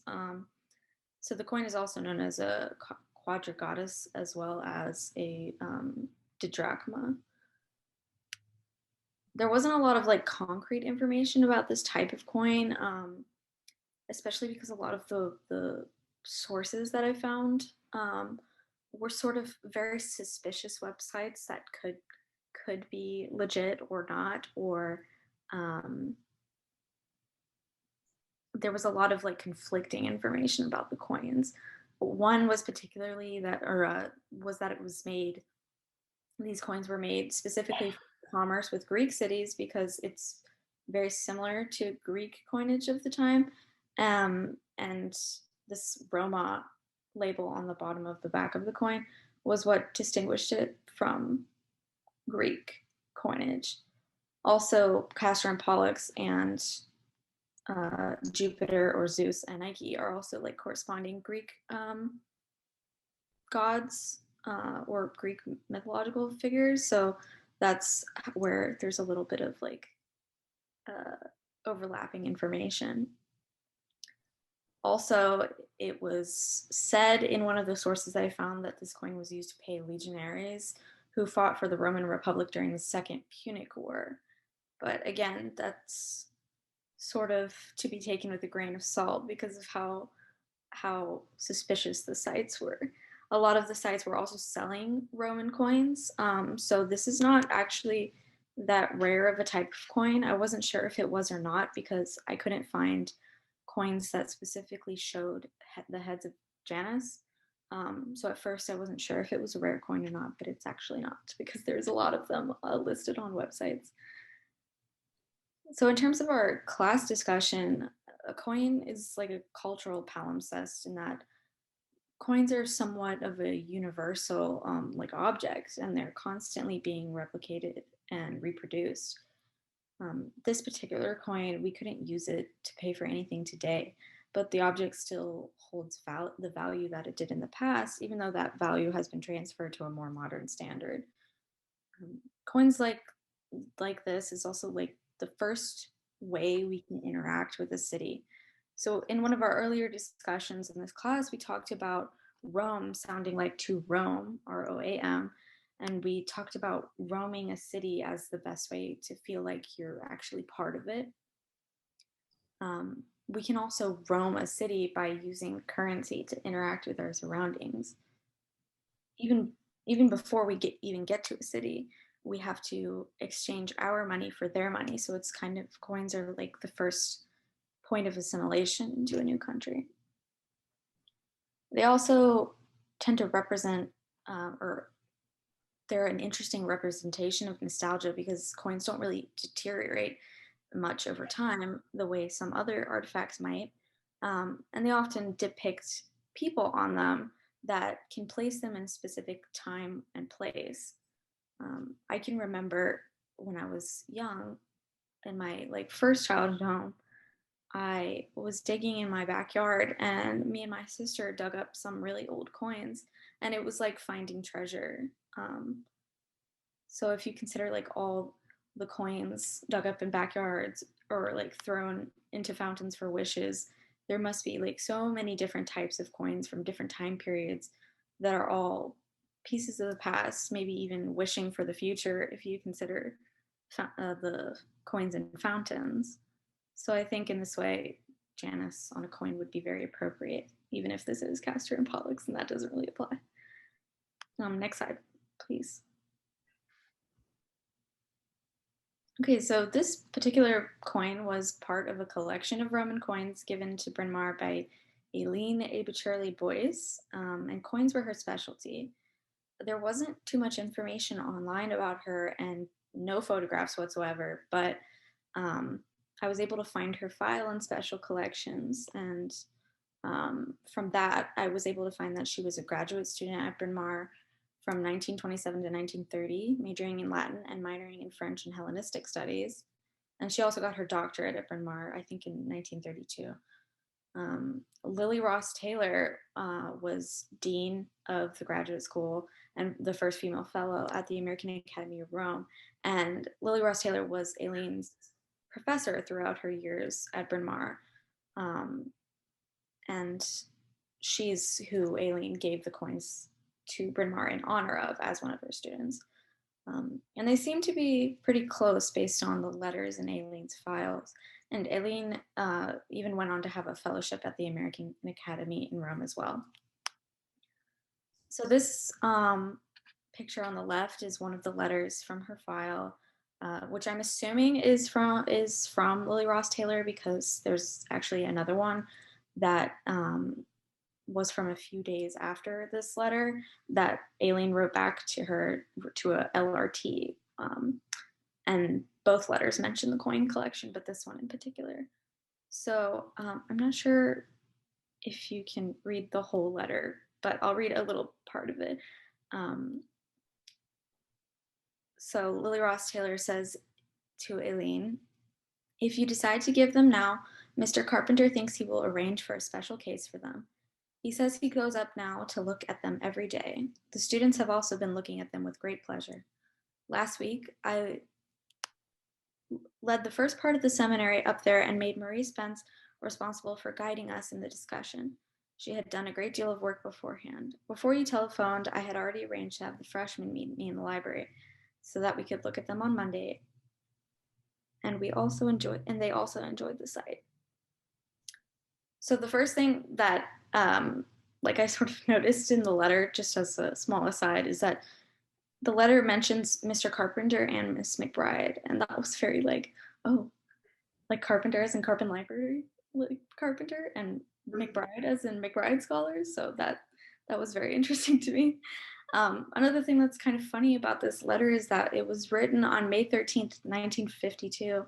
And when I actually went to go read this letter, it was May 13th, 2021. So that's 69 years after this letter was written. We've talked about a few letters throughout the symposium and how they allow us to see how people gain perceived knowledge or nostalgia of a time and place, and nostalgia has been a reoccurring theme of our discussions throughout the semester. So in the case of reading this letter, I've never felt more nostalgic for Bryn Mawr, I guess. Past Bryn Mawr, maybe. But I just thought, what were the odds that I would be reading this letter like this about this coin collection 69 years after it came to Bryn Mawr? That coincidence was just so weird to me. And this file probably hadn't even been looked at in years. Marianne from Special Collections told me that parts of the file had been recovered from Taylor partially burning down in the 60s. So the overlap of Rome, our class, and Bryn Mawr, all past and present, was just a very strange coincidence that I thought was pretty crazy. So as a sort of conclusion, I still have a lot of uncertainty about the coin in particular, but I think it still represents an aspect of our devotion to Janus, I guess. Even though the coin could actually just be Castor and Pollux, it's still in a form that represents looking to the past and to the future. We've continually tried to be Janus in all of our discussions, exploring the past and present perceptions of Rome without feeding too much into idealization, but still keeping a hold of the nostalgia that is so key to experiencing Rome, I think. A coin like the one I chose is maybe a somewhat unconventional choice, but it could become a souvenir or a relic that connects our class to Rome, or Rome to just Bryn Mawr in general. all revolving around Janice's nostalgia for the past and excitement for the future.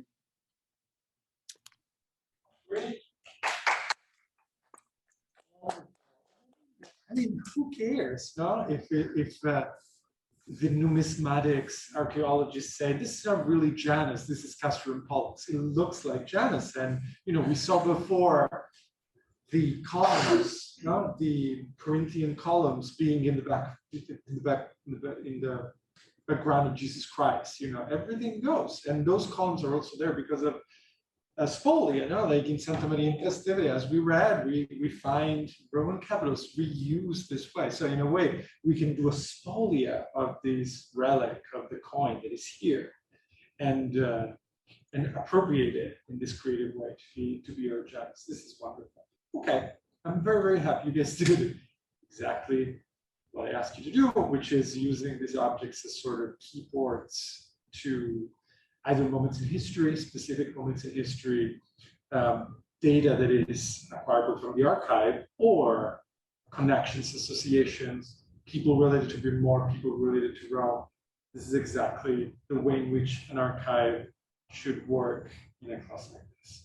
What I'm going to do is I'm